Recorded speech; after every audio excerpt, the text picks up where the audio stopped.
శుక్లాంబరధరం విష్ణుం శశివర్ణం చతుర్భుజం ప్రసన్నవదనం ధ్యాయేత్ సర్వవిఘ్నోపశాంతయే. గురుర్బ్రహ్మా గురుర్విష్ణుః గురుర్దేవో మహేశ్వరః గురుః సాక్షాత్ పరం బ్రహ్మ తస్మై శ్రీగురవే నమః. వ్యాసాయ విష్ణురూపాయ వ్యాసరూపాయ విష్ణవే నమో వై బ్రహ్మనిధయే వాసిష్ఠాయ నమో నమః. కూజంతం రామ రామీతి మధురం మధురాక్షరం ఆరుహ్య కవితాశాఖాం వందే వాల్మీకికోకిలం.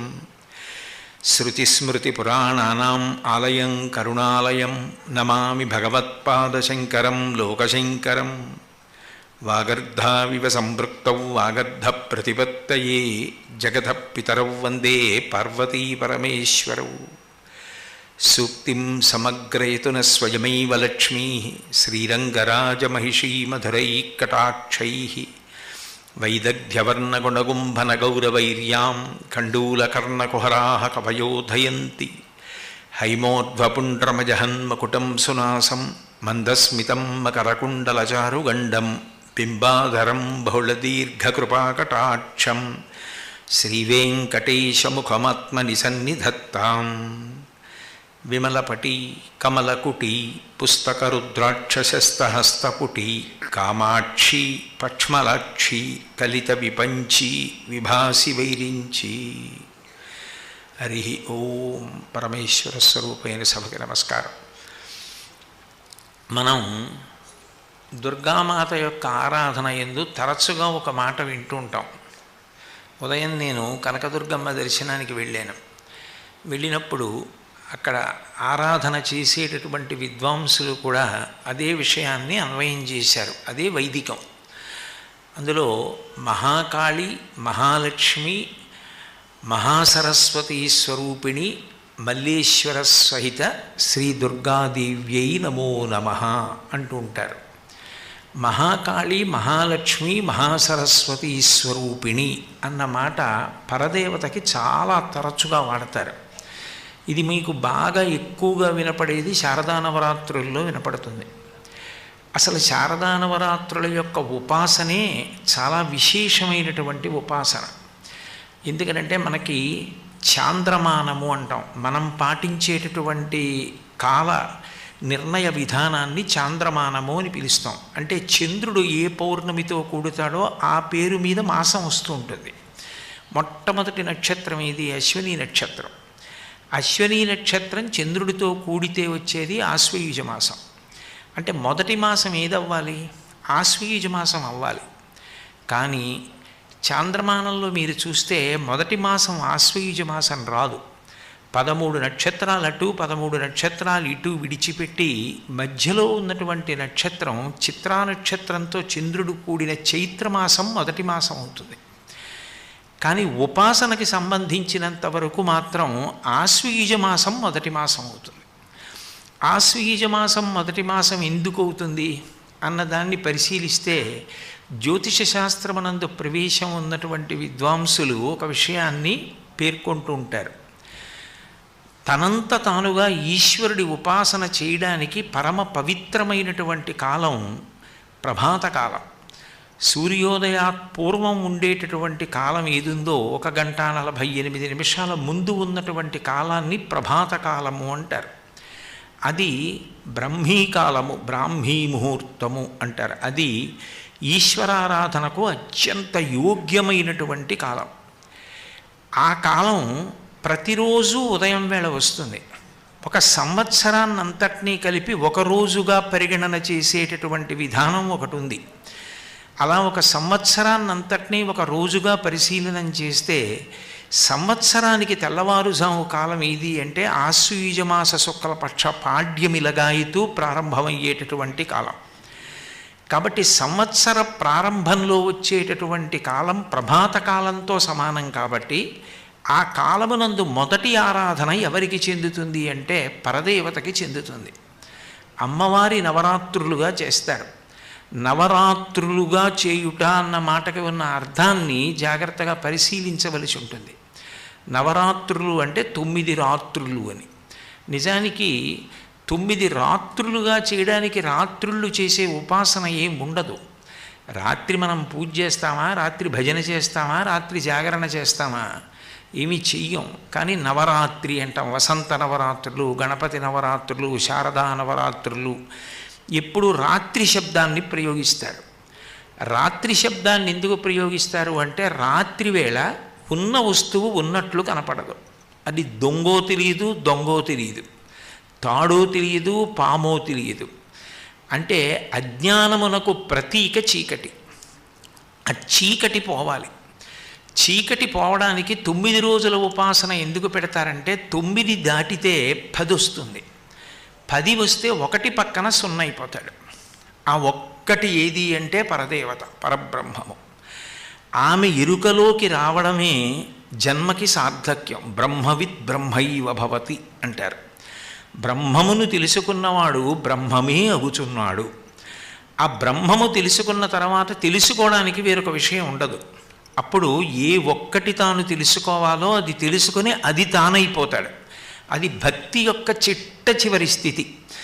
దాన్నే శంకరాచార్యులు వారి శివానంద లహరిలో అంకోలం నిజబీజ సంతతి రయస్కాంతోపలం సూచిక సాధ్వీ నైజ విభుం లతాక్షితిరుహం సింధు సరిద్వల్లభం ప్రాప్నోతీహ యథా తథా పశుపతే పాదారవిందద్వయం చేతో వృత్తిరుపేత్య తిష్టతి సదా సా భక్తిరిత్యుచ్యతే అంటారు.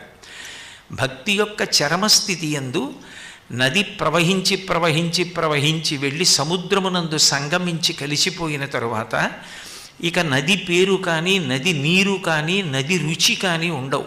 సముద్రంతో కలిసిపోయి అవిభాజ్యమై ఒకటైపోతుంది. అందుకే సాగర సంగమం పరమ పవిత్రమైనదిగా చెప్పబడుతుంది.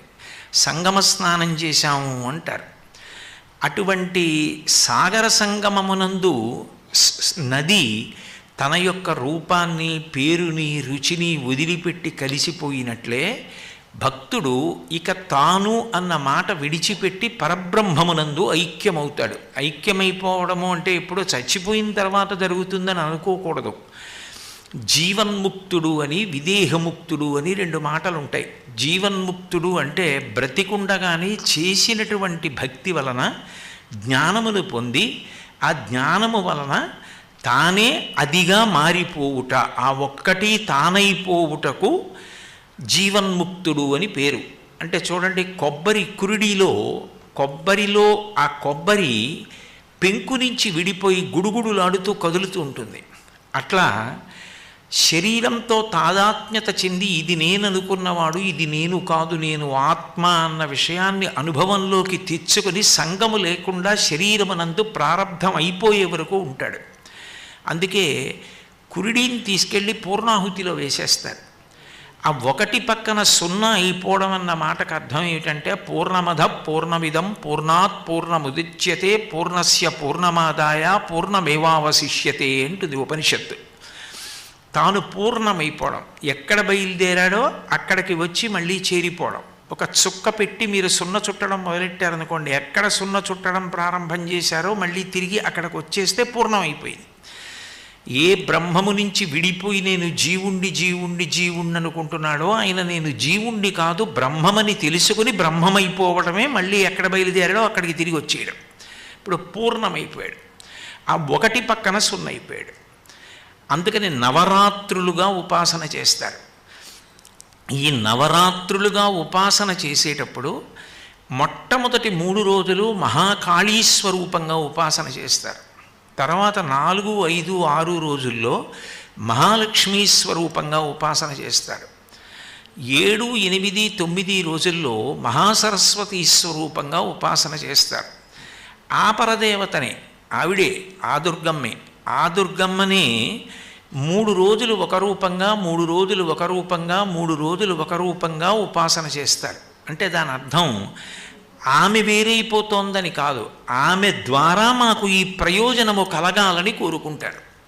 ఇది యథార్థమునకు తెల్లవారుజామున చేసేటటువంటి పూజ మరునాడు సూర్యోదయం వరకు ఎలా రక్షణ కల్పిస్తూనే ఉంటుందో, అది ఎట్లా కృతజ్ఞతావిష్కారం అవుతుందో, సంవత్సరంలో చేసేటటువంటి శారదా నవరాత్రులు కూడా సంవత్సర పర్యంతము అటువంటి తుష్టిని పుష్టిని అనుగ్రహిస్తాయి.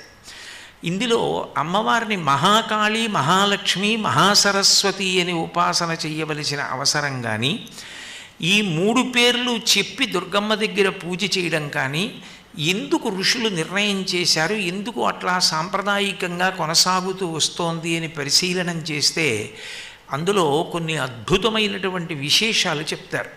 అంటే సమయాన్ని దృష్టిలో పెట్టుకుని నేను ఈరోజు ప్రసంగంతో పూర్తి చేస్తాను కాబట్టి విహంగ వీక్షణంగా దాని గురించి మాట్లాడతాను. మొట్టమొదటి 3 రోజులు చేసేటటువంటి మహాకాళి ఉపాసన దేని కొరకు అంటే పుట్టుకతో మనని పట్టుకున్నటువంటి దుర్గుణములను పోగొట్టుకోవడం కోసం. నేను అన్న మాట మీరు జాగ్రత్తగా పట్టుకోవలసి ఉంటుంది. నేను ఒకదాన్ని పట్టుకున్నాను అనుకోండి, దాన్ని విడిచిపెట్టేయడం నా చేతిలో ఉంటుంది. నేను ఒక కర్ర పట్టుకున్నాను అనుకోండి, ఆ కర్రని వదిలిపెట్టేయడం నా చేతిలోనే ఉంటుంది, వదిలేసేయచ్చు. నన్ను వేరొకటి వచ్చి పట్టుకుందనుకోండి, జలగ నన్ను పట్టుకుందనుకోండి, అప్పుడు నేను కాదు పట్టుకున్నది, జలగ నన్ను పట్టుకుంది. జలగ నుంచి నేను విడిపించుకోవడం నా చేతిలో లేదు, జలగ విడిచిపెట్టాలి. జలగని విడిపించుకుందామని మీరు లాగే ప్రయత్నం చేశారనుకోండి, జలగ సాగినట్లు అంటారు, అది సాగుతుంది, వదలదు. అప్పుడు జలగ ఏది తగిలితే విడిచిపెట్టేస్తుందో అది జలగ నోటి దగ్గరేస్తారు. మేము చిన్నప్పుడు ఏట్లో ఈత కొట్టి స్నానం చేస్తుండేవాళ్ళం, జలగ పట్టుకునేది. పట్టుకుంటే ముందే ముగ్గు పట్టుకెళ్ళి అక్కడ పెట్టుకునేవాళ్ళం. పెట్టుకుని ఆ ముగ్గు తీసి జలగ ఎక్కడ పట్టుకుందో అక్కడ దాని నోటి దగ్గర వేస్తే దానికి ఆ ముగ్గు వాసన వచ్చినా, ముగ్గు తగిలినా విసుగు, అది వెంటనే వదిలిపెట్టి కింద పడిపోతుంది, లేకపోతే అది నెత్తురు లాగుతుంది. కాబట్టి జలగ విడిచిపెట్టడానికి జలగకి ఇష్టం లేనిది ఏది వేస్తారో, అలా మనని పట్టుకున్నది ఏదుందో దుర్గుణం, అది మనని విడిచిపెట్టేసేటట్టుగా ఏది కావాలో అది ఇవ్వగలిగినది ఎవరు అంటే అమ్మవారే. ఆవిడే ఇవ్వాలి. జన్మతః మనం ఎంత వద్దు అన్నా మనని పట్టుకునేవి 6 ఉంటాయి. అందుకని వాటిని షడ్రిపులు అంటారు. కామ, క్రోధ, లోభ, మద, మోహ, మాత్సర్యములు, ఈ 6. ఈ 6 ఎప్పుడూ మనిషిని పట్టుకుని ఉంటాయి. వీటికి అభ్యాసం అక్కర్లేదు. వీటికి గురువుగారి దగ్గరికి వెళ్ళడం కానీ, పుస్తకాలు చదువుకోవడం కానీ, శిక్షణా తరగతులకు వెళ్ళడం కానీ అవేం అవసరం లేదు.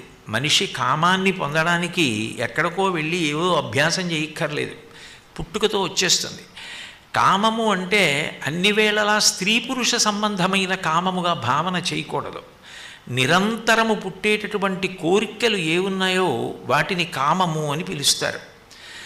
ఇప్పుడు ఈ కామము ఏం చేసేస్తూ ఉంటుంది అంటే మనిషిని గిర్ర గిర్ర గిర్ర గిర్ర తిప్పుతూ ఉంటుంది. మనిషి జన్మ యొక్క ప్రయోజనాన్ని కానీ, కాలము యొక్క విలువను కానీ తెలియనివ్వదు. అది సుడిగాలి వచ్చినప్పుడు ఒక ఎండుటాకు ఎలా తిరుగుతుందో, కామమునకు వశపడిపోయినటువంటి వ్యక్తి అట్లా తిరుగుతూ ఉంటాడు. ఎప్పుడూ ఏదో కోరిక, ఆ కోరిక తీర్చుకోవడానికి ప్రయత్నం చేసి ఏదో తీసుకొస్తూ ఉండడం. అగ్నిహోత్రంలో నెయ్యి పోస్తే అగ్నిహోత్రం ఆరుతుంది, నీళ్లు పోస్తే ఆరుతుంది. ఎన్నిసార్లు ప్రయత్నం చేసి ఎన్ని కోరికలు తీర్చుకున్నా కొత్త కోరికలు పుడుతూనే ఉంటాయి. అయితే ఇక్కడ మీరు ఒక విషయాన్ని జాగ్రత్తగా పరిశీలనం చేయవలసి ఉంటుంది. అమ్మవారి అనుగ్రహము అన్న మాటకు అర్థం ఏమిటంటే, దుర్గమ్మని మహాకాళీ స్వరూపంగా ఎందుకు ఆరాధన చేస్తారంటే, ఏ కోరికలు మనలోంచి పుడుతున్నాయో ఆ కోరికలు పుట్టకుండా చేసేయమని ఎవరూ చెప్పరు. ఎందుకనంటే అవసరములు అని కొన్ని ఉంటాయి. చతుర్విధా భజంతే మాం జనా సుకృతినోర్జున ఆర్తో జిజ్ఞాసురర్థార్థి జ్ఞానీచ భరతర్షభ అంటాడు. ఒక బ్రహ్మచారి ఉన్నాడనుకోండి, నేను బాగా వేదాధ్యయనం చెయ్యాలి, నేను గురువుగారిని వినయంతో ఆరాధన చెయ్యాలి, నేను బ్రహ్మచర్యంలో నేర్చుకున్నది ఏదుందో అదే నాకు జీవితాంతం విద్య బాగా ఉపయోగపడుతుంది అన్న ఉత్సాహం ఉండాలి. ఆ ఉత్సాహంతో, ఆ సంతోషంతో అతను చెయ్యవలసినటువంటి పనులు చెయ్యాలి. అసలు మనసుకి ఉత్సాహం ఉండకూడదు, ఏ కోరిక ఉండకూడదు, అలా నిద్రాణంగా మనిషి పడుండాలి అని శాస్త్రాలు చెప్పవు. అసలు పరమోత్సాహంగా ఉండాలి ఇప్పుడు అని చెప్తుంది రామాయణంలో. అనిర్వేద శ్రియోమూలం అనిర్వేద పరం సుఖం అనిర్వేదో హి సతతం సర్వార్థేషు ప్రవర్తక కరోతి సఫలం జన్మో కర్మయత్తత్ కరోతి సహ తస్మాద్ అనిర్వేద కృతం యత్నం చేష్టేహ్యముత్తమం అంటారు.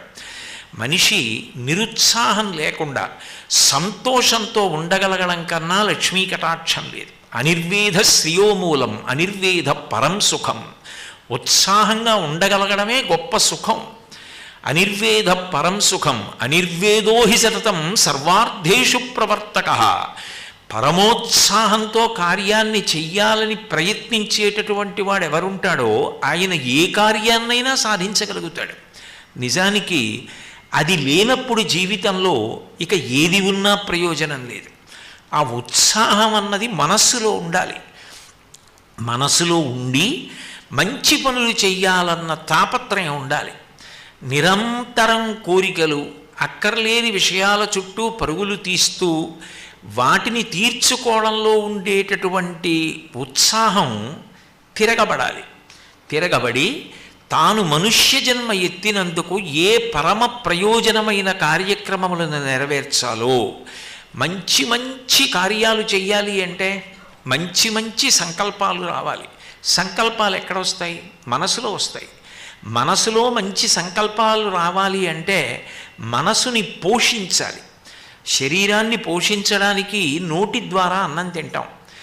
మనం ఎంత పరిశుభ్రమైనటువంటి ఆహారాన్ని, శ్రేష్టమైన ఆహారాన్ని, పోషకత్వం ఉన్న ఆహారాన్ని తింటామో శరీరం అంత బలంగా ఉంటుంది.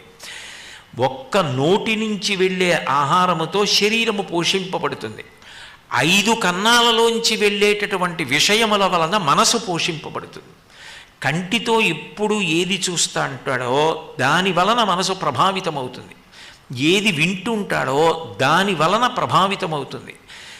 ఏది ముట్టుకుంటాడో దాని వలన ప్రభావితమవుతుంది.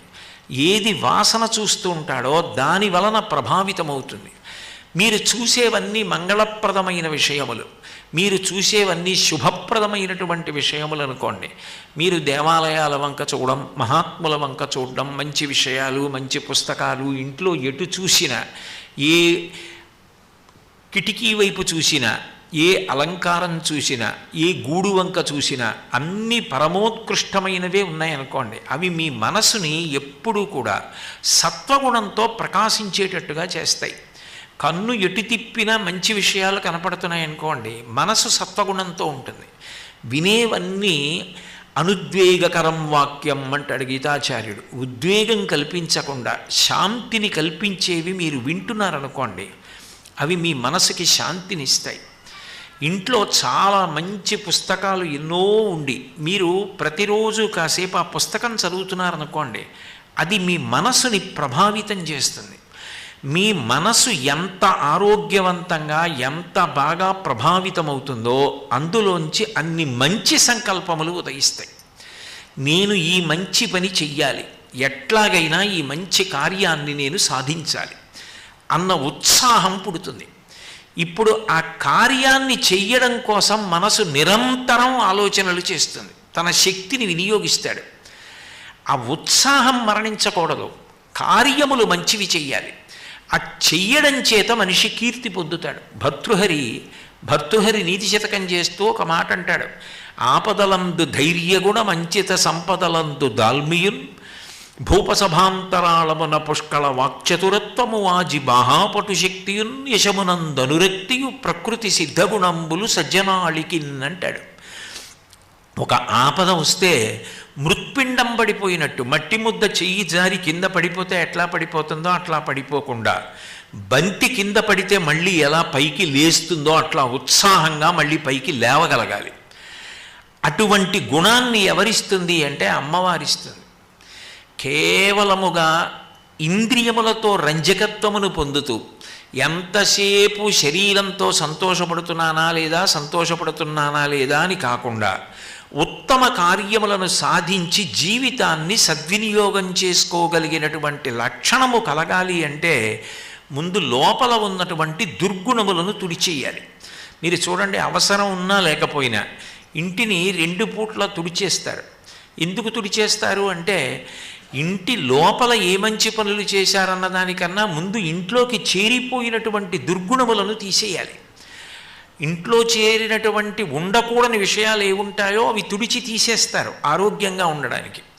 అట్లాగే మనలో జన్మజన్మాంతర సంస్కార బలంగా వాసనా బలంగా చేరిపోయిన దుర్గుణములు ఏ ఉంటాయో ఆ దుర్గుణములు తొలగిపోవాలి అంటే దానికి ఒకే ఒక్క ఆధారం ఏమిటంటే పరదేవత యొక్క పాదములు పట్టుకోవాలి. అమ్మవారి గొప్పతనం ఎక్కడుంటుంది అంటే మీరు ఎప్పుడు ఏ కదలిక చెప్పండి అది అమ్మవారి పరం అవుతుంది. ఎందుకనంటే కదలిక అని మీరు అనగానే అది శక్తి సంబంధం. ఏ కదలిక అయినా అమ్మవారి అనుగ్రహంతోనే జరుగుతుంది. నేను ఇప్పుడు మాట్లాడాలంటే మాట్లాడడం అన్న కదలిక నాలో ఉన్న వాయువు కదిలి పైకొచ్చి బ్రహ్మరంధ్రం దగ్గరికి వెడితే ఇప్పుడు వెళ్ళకూడదు బయటికి అట్నించని వెనక్కి తోసేస్తే అది నా నోట్లోకి వచ్చేటప్పటికి నా మెదడులో వచ్చినటువంటి ఆలోచనలకు అనుగుణంగా కదిలినటువంటి నాలుక చేత నొక్కబడినటువంటి వాయువు సొట్టలబడి అక్షరములు పదములు వాక్యములై పైకి వచ్చి నా భావం మీ చెవుల గుండా వెళ్ళి మీకు అర్థమయ్యేటట్టుగా నేను చెప్పగలగడం అన్న కదలికలన్నీ కూడా పరదేవత యొక్క అనుగ్రహమే. జీర్ణమైతే అమ్మవారి అనుగ్రహం, ఊపిరి తీస్తే అమ్మవారి అనుగ్రహం, గుండె కొట్టుకుంటే అమ్మవారి అనుగ్రహం. ఇవన్నీ పరదేవత యొక్క అనుగ్రహం చేతనే ఈ కదలికలన్నీ నడుస్తుంటాయి. చిట్ట చివరికి ఈ కదలికలు ఆగిపోవడం అన్న మాటకు అర్థం ఏమిటంటే సత్యము ఏది కదలనిదో ఏది మార్పు చెందనిదో ఆ బ్రహ్మము తానుగా అనుభూతిని పొందడం. దానికి కదలికలన్నీ అంత ఉత్సాహంతో ధార్మికం కావాలి అంటే అది కేవలము అమ్మవారి అనుగ్రహము చేత మాత్రమే సాధ్యము. ఎక్కడ జాతి నిర్వీర్యమైపోతుందో, ఎక్కడ జాతి జనులు ఇంద్రియ సుఖముల కొరకు మాత్రమే వెంపర్లాడ్డం మొదలవుతుందో, ఎక్కడ జాతి జనులు కేవలము స్వార్థంతో మాత్రమే ప్రవర్తించడం అలవాటవుతుందో, నేను నాది తప్ప ఇక ఇతరుల యొక్క సౌఖ్యం గురించి ఆలోచించడం అన్న మాట లేని స్థితి ఎక్కడ ఏర్పడుతుందో అంతకన్నా ప్రమాదకరమైనటువంటి పరిస్థితి సమాజమునకు ఉండదు. ఎందుకనంటే మీరు ఒక్క విషయం గమనించండి, మనుష్య ప్రాణికి ఉన్నటువంటి గొప్పతనం ఏమిటంటే మిగిలిన ప్రాణులన్నీ మనుష్య ప్రాణి మీద ఆధారపడతాయి.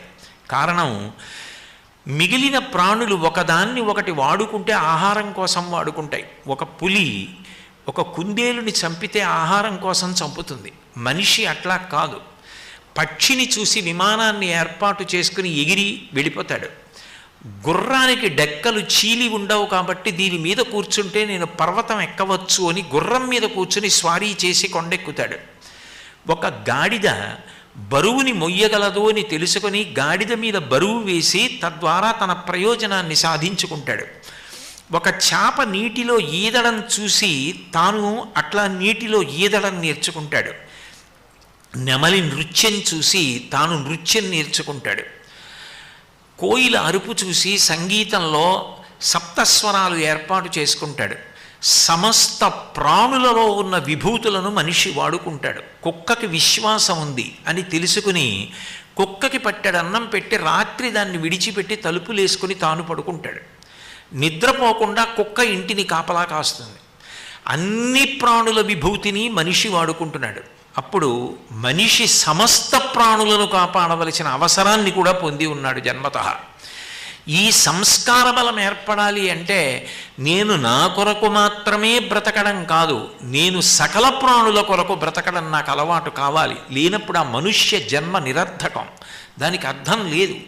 కాబట్టి నేను అన్ని ప్రాణుల కొరకు బ్రతకాలి అంటే అమ్మవారి యొక్క అనుగ్రహం కలిగితే తప్ప ఎప్పుడూ స్వార్థంతోనే ఆలోచించేటటువంటి లక్షణం తొలగిపోదు. అలా ఆలోచిస్తే వచ్చిన నష్టం ఏమిటండి అని మీరు అడగచ్చు. కేవల స్వార్థంతో ఆలోచించి తీసుకొచ్చి సంపాదించి అక్కడ పెట్టినటువంటి ధనం కానీ ఆస్తి కానీ సంసారం కానీ చిట్ట చివరికి తన శరీరం కానీ శాశ్వతము కాదు. ఇవన్నీ కూడా దగ్ధమైపోతాయి, ఇవన్నీ వెళ్ళిపోతాయి. చివరికి మిగిలిపోయేది ఎవరంటే జీవుడు ఒక్కడే. లలితా సహస్రనామ స్తోత్రానికి భాస్కరరాయల వారు వ్యాఖ్యానం చేశారు. అమ్మవారి అనుగ్రహంతో చేశారు ఆయన. అదేం సామాన్యంగా చేసినటువంటి వ్యాఖ్యానం కాదు. అటువంటి వ్యాఖ్యానం పరదేవతానుగ్రహంతో ఆయన చేసినప్పుడు ధన్య అన్న నామానికి ఆయన వ్యాఖ్యానం చేస్తూ ఒక మాట చెప్తారు. మనిషి ఎలా బ్రతికాడన్న దాన్ని బట్టే మృత్యువునందు ఆఖరి ఆలోచన ఉంటుంది. ఆఖరి ఊపిరిలో మనసు కదులుతుంది. అందుకే మీరు చూడండి, పూజ చేసేటప్పుడు ప్రాణాయామం చేయిస్తారు. మొట్టమొదట ముక్కు పట్టుకోండి కాదు, కుడి ముక్కు మూసి ఊపిరి పీల్చి వదిలిపెట్టడం, అట్లాగే ఎడం ముక్కు రంధ్రం మూసి ఊపిరి పీల్చి రెండో ముక్కు రంధ్రంలోంచి వదిలిపెట్టడం. ప్రాణాయామం ఎందుకు చేస్తారంటే ఊపిరి యొక్క వేగాన్ని నియంత్రించారనుకోండి, మనసు యొక్క వేగము నియంత్రింపబడుతుంది. ఊపిరి వేగం మీద మనసు వేగం ఆధారపడుతుంది. ఆఖరి ఊపిరిలో ఆఖరిసారి మనస్సు కదులుతుంది. ఆఖరిసారి కదిలినప్పుడు మనసు గట్టిగా దేన్ని పట్టుకుందో దాన్ని స్మరిస్తుంది. ఆర్తచింత అని ఉంటుంది. ఆర్తచింత అంటే భార్య మీద, బిడ్డల మీద, ఆస్తి మీద, పొలాల మీద, ఐశ్వర్యం మీద, వీటి మీద ఉండిపోయిన భ్రాంతికి ఈశ్వరుడు ఏమంటాడంటే, నీకు సర్వోత్కృష్టమైన మనుష్య జన్మనిచ్చాను, నీ ఆఖరి తలపు దేని మీద ఉండిపోయింది? నువ్వెంత అశాశ్వతమో మిగిలిన అశాశ్వతమైన విషయాలు నీకు గుర్తున్నాయి. నీకు వాక్కునిచ్చాను, బుద్ధినిచ్చాను, గురువునిచ్చాను, శాస్త్రాన్నిచ్చాను, ఇవేవీ నీకు అక్కర్లేకపోయాయి. నువ్వు అశాశ్వతమైనవన్నీ పట్టుకున్నావు. ఈపాటి దానికి నీకు మనుష్య జన్మ అక్కర్లేదు. ఒక కుక్కకి కూడా ఇది నా వీధి, ఈ ఇసుక దిబ్బ నా పాన్పు, ఇదంతా నాదే అన్న భావన ఉంటుంది. ఓ సందులో ఉన్న కుక్క వేరో సందులోంచి కుక్క వస్తే ఒప్పుకోదు, ఈ సందంతా నాదే అనుకుంటుంది. ఈ ఇల్లు నాది అనుకున్నవాడు అంతే. ఎన్నాళ్ళు ఉంటాడు? ఈ ఇల్లు నాది, ఈ ఇల్లు నాది అన్నవాడి శవం బయటికి వెళ్ళిపోతున్నప్పుడు ఆ ఇల్లు మాత్రం ఈయన నావాడన్న మాట అందం. ఆ తర్వాత వారసులు వచ్చి పేరు మార్చుకుని ఈ ఇల్లు నాది అన్నప్పుడు కూడా ఇల్లు ఏమీ అందం. అయ్యో మీ తండ్రి ఇంత కష్టపడ్డాడని అదేం అందం. కింవానేన ధనేన వాజికరిభిప్రాప్తేన రాజ్యేన కింవా పుత్ర కళత్రమిత్ర పశుభిర్దేహేన గేహేన కిం జ్ఞాతైతక్షణభంగురం సపతిరో త్యాద్యం మనోదూరత స్వాత్మార్థం గురువాక్యతో భజ భజ శ్రీపార్వతీ వల్లభం అంటారు శంకరులు. ఆలోచించవలసినది ఏది అంటే అశాశ్వతమైన వాటిని ఎన్నిటిని పట్టుకున్నాము అన్నది కాదు, మనసు ఎంత విశాలం చేసుకొని ఎంత బాగా బ్రతకగలిగాం, ఎన్ని మంచి విషయాల గురించి ఆర్తి చెందామన్న దాన్ని బట్టి ఆఖరి ఊపిరిలో ఆఖరిసారి మనసు కదులుతుంది. అది నేను ఇంకా ఎన్ని చదవాలో, 24,000 శ్లోకాల్లో రామాయణంలో నాకు వచ్చిన శ్లోకాలు ఇన్ని. మహాభారతం అన్ని పద్యాలు ఉన్నాయి. 3 మహాపురుషులు ఆంధ్రీకరించారు. ఎన్ని విషయాలు చెప్పాడు భీష్ముడు. 2 పర్వాలు చెప్పాడు, శాంతి పర్వం, అనుశాసనిక పర్వం. నాకేం తెలుసు అని మంచి విషయాలు ఆలోచిస్తూ ఇంకా నేను ఇది తెలుసుకోలేదన్న ఆర్తి ఆఖరి ఊపిరిలో స్మరణగా వెళ్ళిపోయాడు అనుకోండి. ఆ చింతని అడ్డుపెట్టి దాన్ని ధన్యచింత అంటారు. అమ్మవారు మళ్ళీ మనుష్య జన్మనిచ్చి ఇంకా బాగా విషయాలు తెలుసుకుని వృద్ధిలోకి వచ్చే అవకాశాన్ని కల్పిస్తుంది. అందుకని మన ఏవ మనుష్యాణం కారణం బంధమోక్షయో, మనసే బంధమునకు కానీ మోక్షమునకు కానీ కారణమవుతోంది. ఆ మనసుని సంస్కరించుకోవడం అన్నిటికన్నా చాలా ప్రధానమైనటువంటి విషయం. బయట ఎన్ని చేశారు అన్నదానికన్నా మనని మనమెంత సంస్కరించుకున్నాము అన్నదానికే పరదేవత పెద్దపీట వేస్తుంది. ఎన్ని చెప్పినా ఎన్ని చదివినా నేను నాది ఈ రెండిటి నుంచి బయటపడలేనప్పుడు పరదేవత పాదములు పట్టుకుంటే ఆవిడేం చేస్తుందంటే మహాకాళీ స్వరూపంగా మొదట లోపల ఉన్న దుర్గుణములు తొలగిపోయేటట్టు చేస్తుంది. మీరు చూడండి, ఒక ఇనప గొట్టం ఉంది, దాని లోపలంతా ఎన్నో ప్రమాదకరమైనటువంటి పురుగులు చేరిపోయి ఉన్నాయి. కొడదామంటే అది ఇనప గొట్టం, గొట్టం మీద కొడితే ఇనప గొట్టం లోపల దాక్కున్నటువంటి విషప్రాణికి తగలదు, అది బయటికి రాదు. మీరేం చేస్తారు? అప్పుడు ఆ ఇనప గొట్టాన్ని బాగా వేడి చేసేసారనుకోండి, అగ్నిహోత్రంలో పడేశారు ఆ గొట్టాన్ని. ఇప్పుడు ఆ లోపల ఉన్న ప్రాణులన్నీ మరణిస్తాయి, లేదా అన్ని ప్రాణులు బయటకు వచ్చేస్తాయి. ఇనపగొట్టానికి అగ్నిస్పర్శ తగిలితే దాని లోపల ఉన్నవన్నీ బయటికి వెళ్ళిపోయినట్టే పరదేవత యొక్క స్పర్శ, ఆమె పాద స్పర్శ తగిలేటప్పటికి, ఆవిడ అనుగ్రహం కలిగేటప్పటికి కొన్ని కోట్ల జన్మల పర్యంతం మనం చేసినటువంటి కర్మల యొక్క ఫలితంగా పట్టుకుని వచ్చినటువంటి వాసనాబలంగా ఉన్న దుర్గుణములన్నీ తొలగిపోతాయి. దానికోసం మహాకాళీ స్వరూపంగా 3 రోజులు ఆరాధన. అది చేయడానికి అమ్మవారికి ప్రత్యేకంగా ఏదో ఇలాగే పూజ చెయ్యాలి అని ఉండదు. అందుకే మొదట మనసుని అభ్యాసానికి తీసుకెడతారు. మొదటి పెట్టుబడి ఏది? శరీరం. అమ్మవారి శరీరాన్ని ఇచ్చింది, దీన్నే పెట్టుబడిగా పెడతారు. ఇప్పుడు విజయవాడలో కనకదుర్గ అమ్మవారి క్షేత్రానికి గిరి ప్రదక్షిణం పౌర్ణమి నాడు ఏర్పాటు చేశారు. ఒక పౌర్ణమి నాడు నేను అమ్మవారికి ప్రదక్షిణం చేస్తాను అని తనకున్న శక్తిని అంతటినీ ఉపయోగించి నేను ఈ పౌర్ణమి నాడు అమ్మవారికి ప్రదక్షిణం చేసేటప్పుడు శ్రీమాత్రే నమః శ్రీమాత్రే నమః ఇది తప్ప ఇంకొక మాట మాట్లాడను. ఇవాళ నా శరీరం బడలిపోయినా సరే గిరి ప్రదక్షిణం చేసి ఒక్క పౌర్ణమి సార్థక్యం చేసుకుంటానని అమ్మవారి చుట్టూ తిరిగాడు. ప్రదక్షిణం అని ఎందుకంటారంటే దక్షిణం అంటే కుడి. ఇప్పుడు నేను ఏదైనా పూజ కానీ పరమ పవిత్రమైన విషయాన్ని కానీ పక్కన పెట్టుకోవలసి వస్తే కుడివైపు ఉంచుకుంటారు. కుడివైపు ఎందుకు ఉంచుతారు అంటే పూజనీయమైనది, గౌరవనీయమైనది, నన్ను అనుగ్రహించగలిగినది అని చెప్పవలసి వస్తే కుడివైపు ఉంచుతారు. మహాభారతం విరాట పర్వంలో అర్జునుడు యుద్ధానికి వెడుతూ ఉత్తర కుమారుడితో చెప్తాడు, భీష్మ ద్రోణాది మహావీరులు ఉన్నారు, వాళ్ళందరూ కూడా నాకు గురుస్థానీయులు, అందుకని వెళ్ళేటప్పుడు రథాన్ని వాళ్ళు నాకు ఎడమవైపు ఉండేటట్టుగా రథం నడపద్దు, వాళ్ళు నాకు కుడివైపు మాత్రమే ఉండాలి, ఎందుకనంటే వాళ్ళు నాకు గురుస్థానీయులు, వారి గౌరవం తగ్గకూడదంటాడు. ప్రదక్షిణం అంటే ఎప్పుడూ కుడివైపు ఉంచుకుంటే ప్రదక్షిణం అంటారు. నేను ఇప్పుడు ఇలా నడిచి వెళ్ళాను అనుకోండి, ఈ ఆసనం నాకు కుడివైపుకు ఉంటుంది, నేను మళ్ళీ ఇలా నడిచి వచ్చాను అనుకోండి ఎడం వైపుకు వస్తుంది. కాకుండా చుట్టూ తిరిగాను అనుకోండి ఎప్పుడూ కుడివైపుకే ఉంటుంది. ప్రదక్షిణం ఎందుకు చేస్తారంటే మీకు నేను ప్రదక్షిణం చేస్తున్నాను అంటే దాని అర్థం ఏమిటంటే మీ వలన నేను ఉద్ధరింపబడాలి, నన్ను ఉద్ధరించగలిగిన శక్తి నీకుంది కాబట్టి నీ చుట్టూ గుండ్రంగా తిరుగుతున్నాను. ఈ తిరిగేటప్పుడు నా భావజాలం అంతా నీ యందు ఉంచుతున్నాను. తేలిక మార్గం నామస్మరణ చేస్తూ నామము చెప్తూ అంతటా పరదేవతనే దర్శనం చేస్తూ ఆ కొండ చుట్టూ తిరుగుతారు. ముందు శరీరంతో ప్రారంభం, ఆ తర్వాత మంచి పుస్తకాలు చదవడం, ఇవన్నీ చేస్తూ వెళ్ళగా వెళ్ళగా వెళ్ళగా వెళ్ళగా ఆ తల్లి మహాకాళీ స్వరూపమై దుర్గుణములను తీసేయడం మొదలు పెడుతుంది. ఒక్కొక్క దుర్గుణం వదిలిపెట్టేస్తుంది. వదిలిపెట్టేస్తే ఇప్పుడు దుర్గుణములు పోయినంత మాత్రం చేత సార్థక్యత ఎలా కలుగుతుంది? సద్గుణములు కలగాలి. ఇవి పోయిన స్థానంలోకి మంచి గుణాలు రావాలి.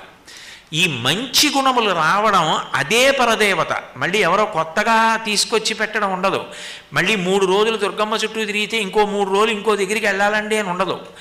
ఆ దుర్గమ్మయే మహాకాళీ స్వరూపమై దుర్గుణములను తీసేస్తే ఆ దుర్గమ్మయే మహాలక్ష్మీ స్వరూపమై సద్గుణములను నింపుతుంది. అందుకని తర్వాత 3 రోజులు ఆరాధన. ఏం 3 రోజులు ఎందుకండి? 4 రోజులు ఉండకూడదా? 5 రోజులు ఉండకూడదా? అంటే సనాతన ధర్మంలో ఎప్పుడైనా సత్యం అని చెప్పవలసి వస్తే 3 మార్లు చెప్తారు. రామాయణంలో నేను సీతమ్మని రాముడికి ఇచ్చి వివాహం చేస్తాను, ఊర్మిళని లక్ష్మణస్వామికి ఇస్తాను అని చెప్పవలసి వస్తే జనక మహారాజు గారు తిర్దదామి న సంశయ అంటాడు. 3 మాటలు నేను ఇస్తున్నాను ఇస్తున్నాను ఇస్తున్నాను అంటున్నాను. ఇలా అంటున్నాను అంటే నసంశయ, ఇందులో అనుమానం లేదు. ఏదైనా 3 మాటలు అన్నారు అంటే అది సత్యం అని గుర్తు. అందుకే ఆచమనం చేస్తే 3 మాటలు, మంగళసూత్రం కడితే 3 ముళ్ళు, శాంతి శాంతి శాంతి 3 మాటలు అండం. 3 రోజులు ఉపాసన చేశారంటే శ్రద్ధకి ఆవిష్కారం. ఈ చెప్పబడిన విషయమునందు నాకు అనుమానం లేదు. శాస్త్రస్య గురువాక్యస్య సత్యబుద్ధ్యావధారణ సాశ్రద్ధ కటితా సిద్భి యయా వస్తూపలభ్యతే అంటారు శంకరులు భాష్యంలో. శాస్త్రము చెప్పినది, గురువుగారు చెప్పినది తిరుగులేని సత్యం అని నమ్మకం కలిగి ఉండడం శ్రద్ధ. అందుకని 3 రోజులు ఉపాసన. 3 రోజులు ఉపాసన చేస్తే పోయిన దుర్గుణములు ఏవున్నాయో అవి మళ్ళీ వచ్చే అవకాశం ఉండదు. అంటే ఇంకా 3 రోజులు చేసి ఇంక చెయ్యక్కర్లేదా అండి అని కాదు. తర్వాతి 3 రోజులు మహాలక్ష్మీ స్వరూపంగా ఉపాసన. ఇప్పుడు అమ్మవారు ఏం చేస్తుంది అంటే సద్గుణములను నింపుతుంది దాని స్థానంలో. అదే ఎప్పుడూ స్వార్థంతో ప్రవర్తించడం పోయి 10 మంది కోసం బ్రతకడం నాది మనుష్య జన్మ. నాకు ఒక అపూర్వమైనటువంటి ఉపకరణం ఉంది, మిగిలిన ఎవ్వరికీ లేని ఉపకరణం నా దగ్గర ఉంది. అమ్మవారు నాకు పుట్టుకతో ఇచ్చింది. అది ఎవరికి ఇవ్వలేదు. 84 లక్షల జీవరాశులలో పరదేవత అంత గొప్ప ఉపకరణాన్ని ఒక్క మనుష్యునకు మాత్రమే ఇచ్చింది. ఆ ఉపకరణమే స్వరపేటిక. మాట్లాడగలిగినటువంటి శక్తి మనుష్యునకు ఉంది తప్ప ఇక ఏ ఇతర ప్రాణికి లేదు. కేవలము మాట చేత మనిషి తరించిపోగలడు. భగవన్నామం చెప్పడం అలవాటైందనుకోండి, అదొక్కటి చాలు మనిషిని తరింపజేసేస్తుంది. నోరు విప్పితే భగవన్నామం పలకడం అలవాటైనటువంటి వాళ్ళు కూడా మరణకాలంలో ఆ యమధర్మరాజు గారి యొక్క భటులు వచ్చినప్పుడు కపవాత పైత్యములు పెరిగిపోతే భయంకరమైన రూపాలతో ఆ యమభటులు నా ఎదురుగుండా కనపడుతుంటే నేను భగవన్నామం పలకలేనేమోనని ఇప్పుడు పలుకుతున్నాను వినవయ్యా అని చెప్పుకున్నారు. ధర్మపురి క్షేత్రంలో తెలంగాణలో ఆ నరసింహస్వామి క్షేత్రం ఉంది. ఆ నరసింహస్వామి క్షేత్రంలో శేషప్ప అని ఒక గొప్ప కవి, ఆయన నరసింహ శతకం చేశాడు. అందులో అంటాడు ఆయన, బ్రతికియున్నన్నాళ్ళు నీ భజన తప్పను కాని మరణకాలమునందు మరతునేమో ఆ వేళ యమదూతలాగ్రహంబున వచ్చి ప్రాణముల్ పెకలించి పట్టునప్పుడు కప వాత పైత్యముల్ కప్పగా శ్రమచేత కంపముద్భవమంది కష్టపడుచు నారాయణాయంచు నా జిహ్వతో నిన్ను పిలుతునో శ్రమచేత పిలువలేనో నాటికిపుడే నీ నామస్మరణ చేతు చివినిడవయ్య భూషణ వికాస శ్రీధర్మపుర నివాస దుష్ట సంహార నరసింహ దురిత దూరా అంటాడు. భగవన్నామం పలకడానికి ఒక్క మనుష్య ప్రాణికి మాత్రమే అధికారం. వాక్కుని వేదం అగ్నిహోత్రంగా చెప్తుంది. అగ్నిహోత్రం ఎలా కాల్చేస్తుందో అజ్ఞానాన్ని వాక్కు అలా కాల్చేస్తుంది. పెద్దల దగ్గరికి వెళ్ళినప్పుడు మంచి మాటలు 2 చెవులు దొప్పలు చేసుకుని జుర్రుకుని వింటారు. నోటితో జుర్రుకోవలసింది చెవులతో జుర్రుకుంటారు. జుర్రుకుని విని లోపల జాగ్రత్తగా నిక్షిప్తం చేసుకుంటారు.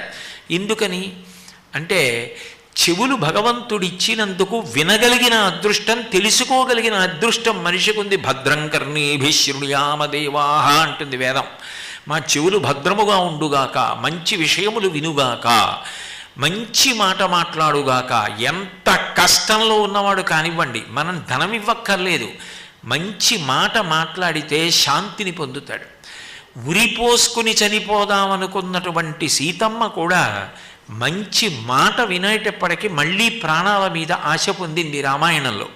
అందుకే సుందరకాండ చిట్ట చివరిలో హనుమ రామచంద్రమూర్తి దగ్గరికి వెళ్ళి ఒక మాట అంటారు, తతోమయావగ్భిదధీన భాషిత శివాభిరిష్టాభిరభిప్రసాదిత జగామ శాంతిం మమ మైథిలాత్మజ తవాపి శోకేన తదాభిపీడిత అంటారు. నేను నా మాటల చేత సీతమ్మకి మనశ్శాంతి కల్పించాను. నా మాటల చేత సీతమ్మ మనసులో ఉన్న శోకాన్ని తొలగించాను. ఇప్పుడు సీతమ్మకి మరణించాలనేటటువంటి ఆలోచన లేదు. కేవలము నువ్వు ఆమె కోసం శోకిస్తున్నావని ఆమె నీ కోసం శోకిస్తోందంతే. అంటే ఇప్పుడు ఆమె మనసుకి శాంతిని నేను వాక్కుల ద్వారా కల్పించానన్నారు. వాక్కు శాంతికి కారకం, వాక్కు అజ్ఞానం పోవడానికి కారణం. అటువంటి వాక్కులకు ఆధారమైన స్వరపేటికని దుర్వినియోగం చేస్తే అది ఇచ్చిన పరదేవత గమనిస్తుండదా? నోరిచ్చింది కదా, స్వరపేటిక ఇచ్చింది కదా అని వదరి మాట్లాడడం అలవాటైందనుకోండి, ఇచ్చిన తల్లికి తెలియదా? మళ్ళీ ఇంకొక జన్మలో స్వరపేటిక ఉన్న జన్మను ఆవిడిచ్చే అవకాశం ఉంటుందా? కాబట్టి ఆమెకు కృతజ్ఞులమై, కదలికలు ఆమెవి కాబట్టి, తల్లి నువ్విచ్చిన స్వరపేటిక నాకు జన్మజన్మాంతరముల యందు ఉండాలి, నాకు మనుష్య జన్మ కావాలి, నేను సాధన చెయ్యాలి, నీ నామం పలకాలి అన్న ఉత్సాహంగా మారుతుంది. అంటే దుర్గుణములు పోయి దాని స్థానములో సత్సంకల్పములు, సద్వినియోగం చేసుకునే లక్షణం. అది కామము విషయంలో జరుగుతుంది. క్రోధము అంటే వచ్చిన కోపాన్ని విడిచిపెట్టలేకపోవడం, ఇక అదే పనిగా పగపట్టి అవతల వాణ్ణి ఎలా పాడు చేద్దామని ఆలోచన చేయడం. అలా పగపట్టి ఆలోచన చేయడం చాలా ప్రమాదకరమైనటువంటి లక్షణం. ఏదైనా ఒక దోషం ఉందనుకోండి, అది ఉపేక్షించవలసిన దోషం అయితే ఉపేక్షించాలి. అది ప్రమాదకరమైనది అనుకోండి, దానికి దూరంగా మీరు ఎట్లా ఉండాలో ఆలోచించాలి. అంతేకాని పగని పెంచుకొని పాడు చేసే లక్షణం, ఆలోచన చేసే లక్షణం ఉండకూడదు. అందుకే క్రోధమునకు విరుగుడు ఎక్కడుంటుంది అంటే క్షమయందు ఉంటుంది, ఓర్పు పట్టడంలో ఉంటుంది. అసలు నిజానికి ఓర్పు అన్నది ఉండవలసినది ఎవరికి అంటే మనిషికే. అందులో స్థానం ఎంత గొప్పదో ఓర్పు అంత ఎక్కువ ఉండాలి.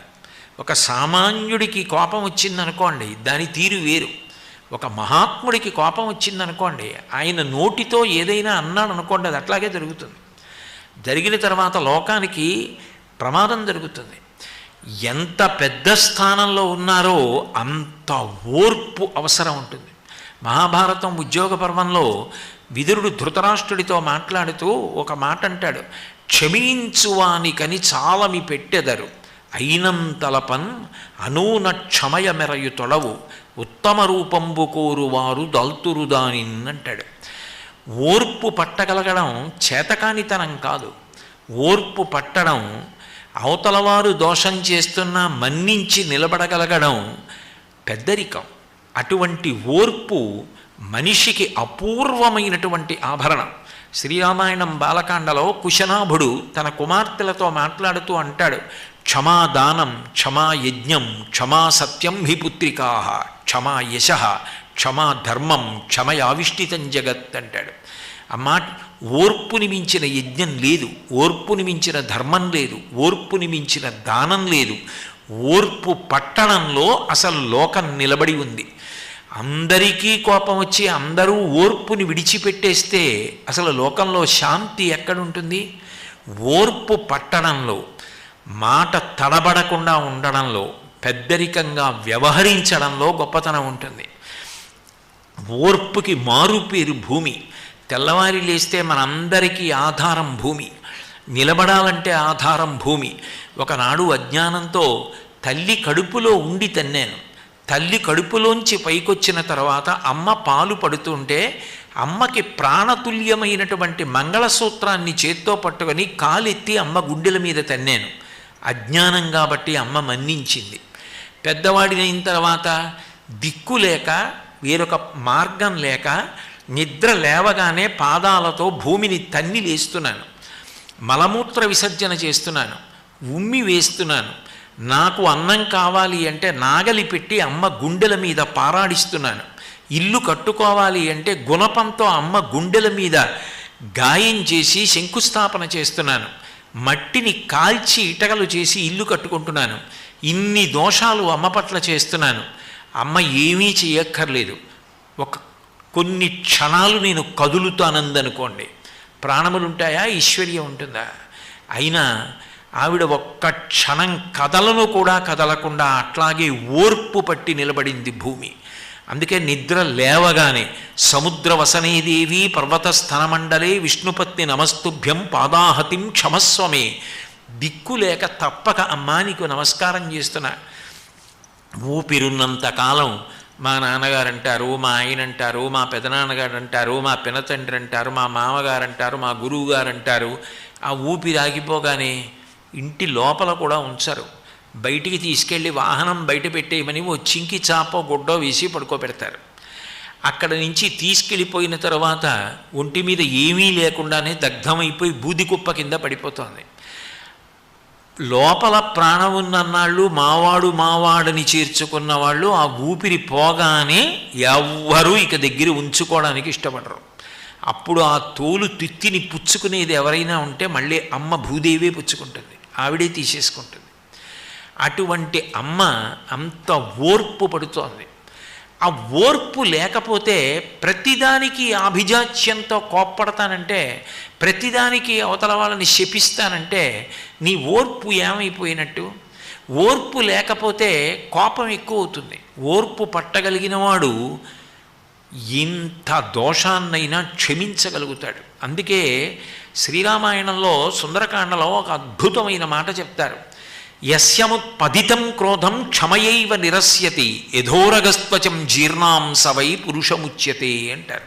ఎవరు పురుషుడు? పురుషుడు అంటే ప్రయత్నశీలి అని, స్త్రీ పురుషుడని కాదు.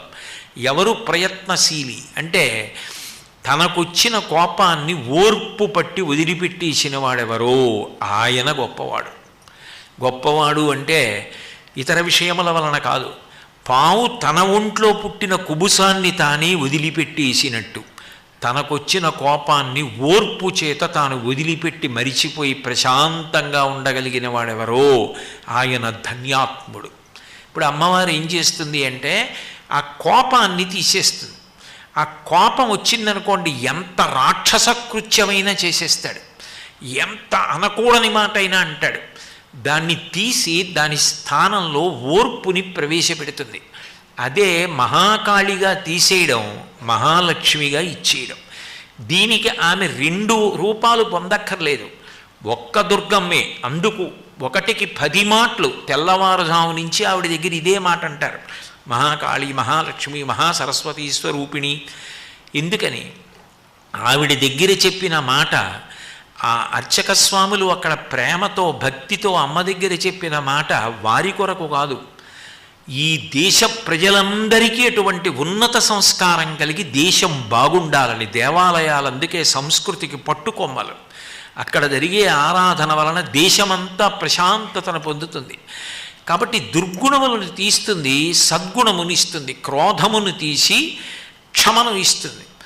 అట్లాగే లోభము అంటే ఎప్పుడూ దాచుకుంటూ ఉండడం, ప్రతిదాన్ని తీసుకొచ్చి దాచేస్తూ ఉండడం. సృష్టిలో ఏ ఒక్క ప్రాణికి కూడా ద్రవ్యం అన్న మాట లేదు.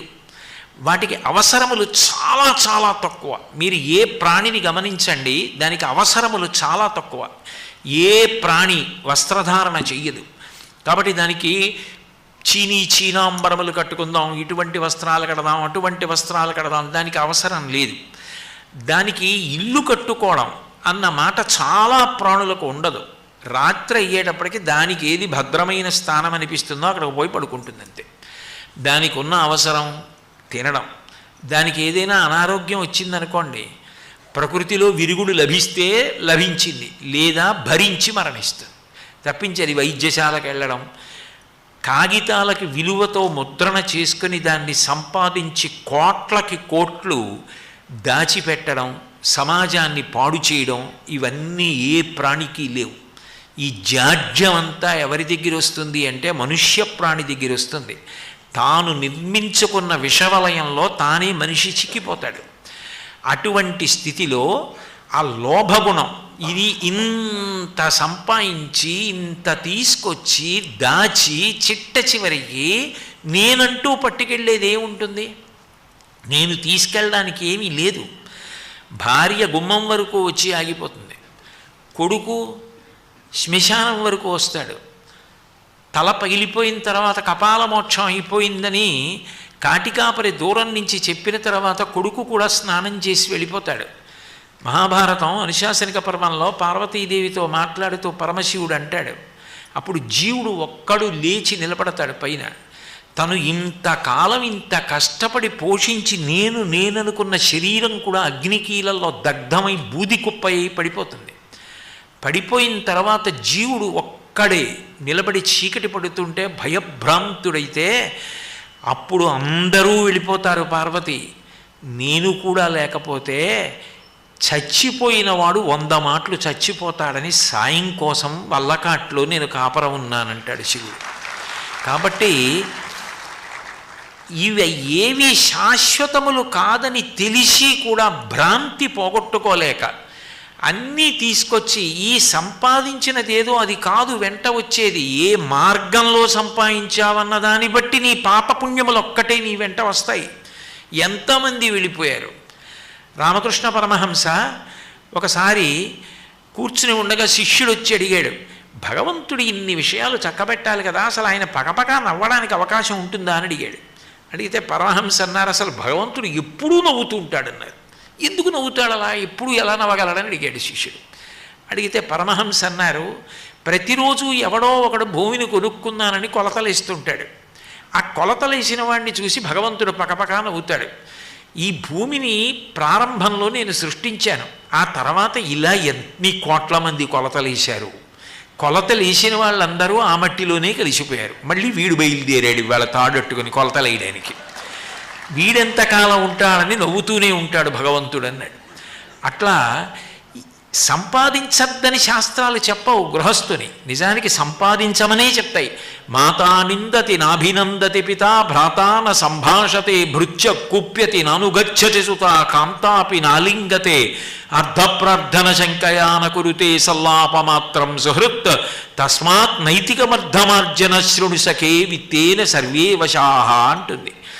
ఒక వయసు వచ్చిన తర్వాత సంపాదించకపోతే అమ్మ కూడా సంతోషించదు.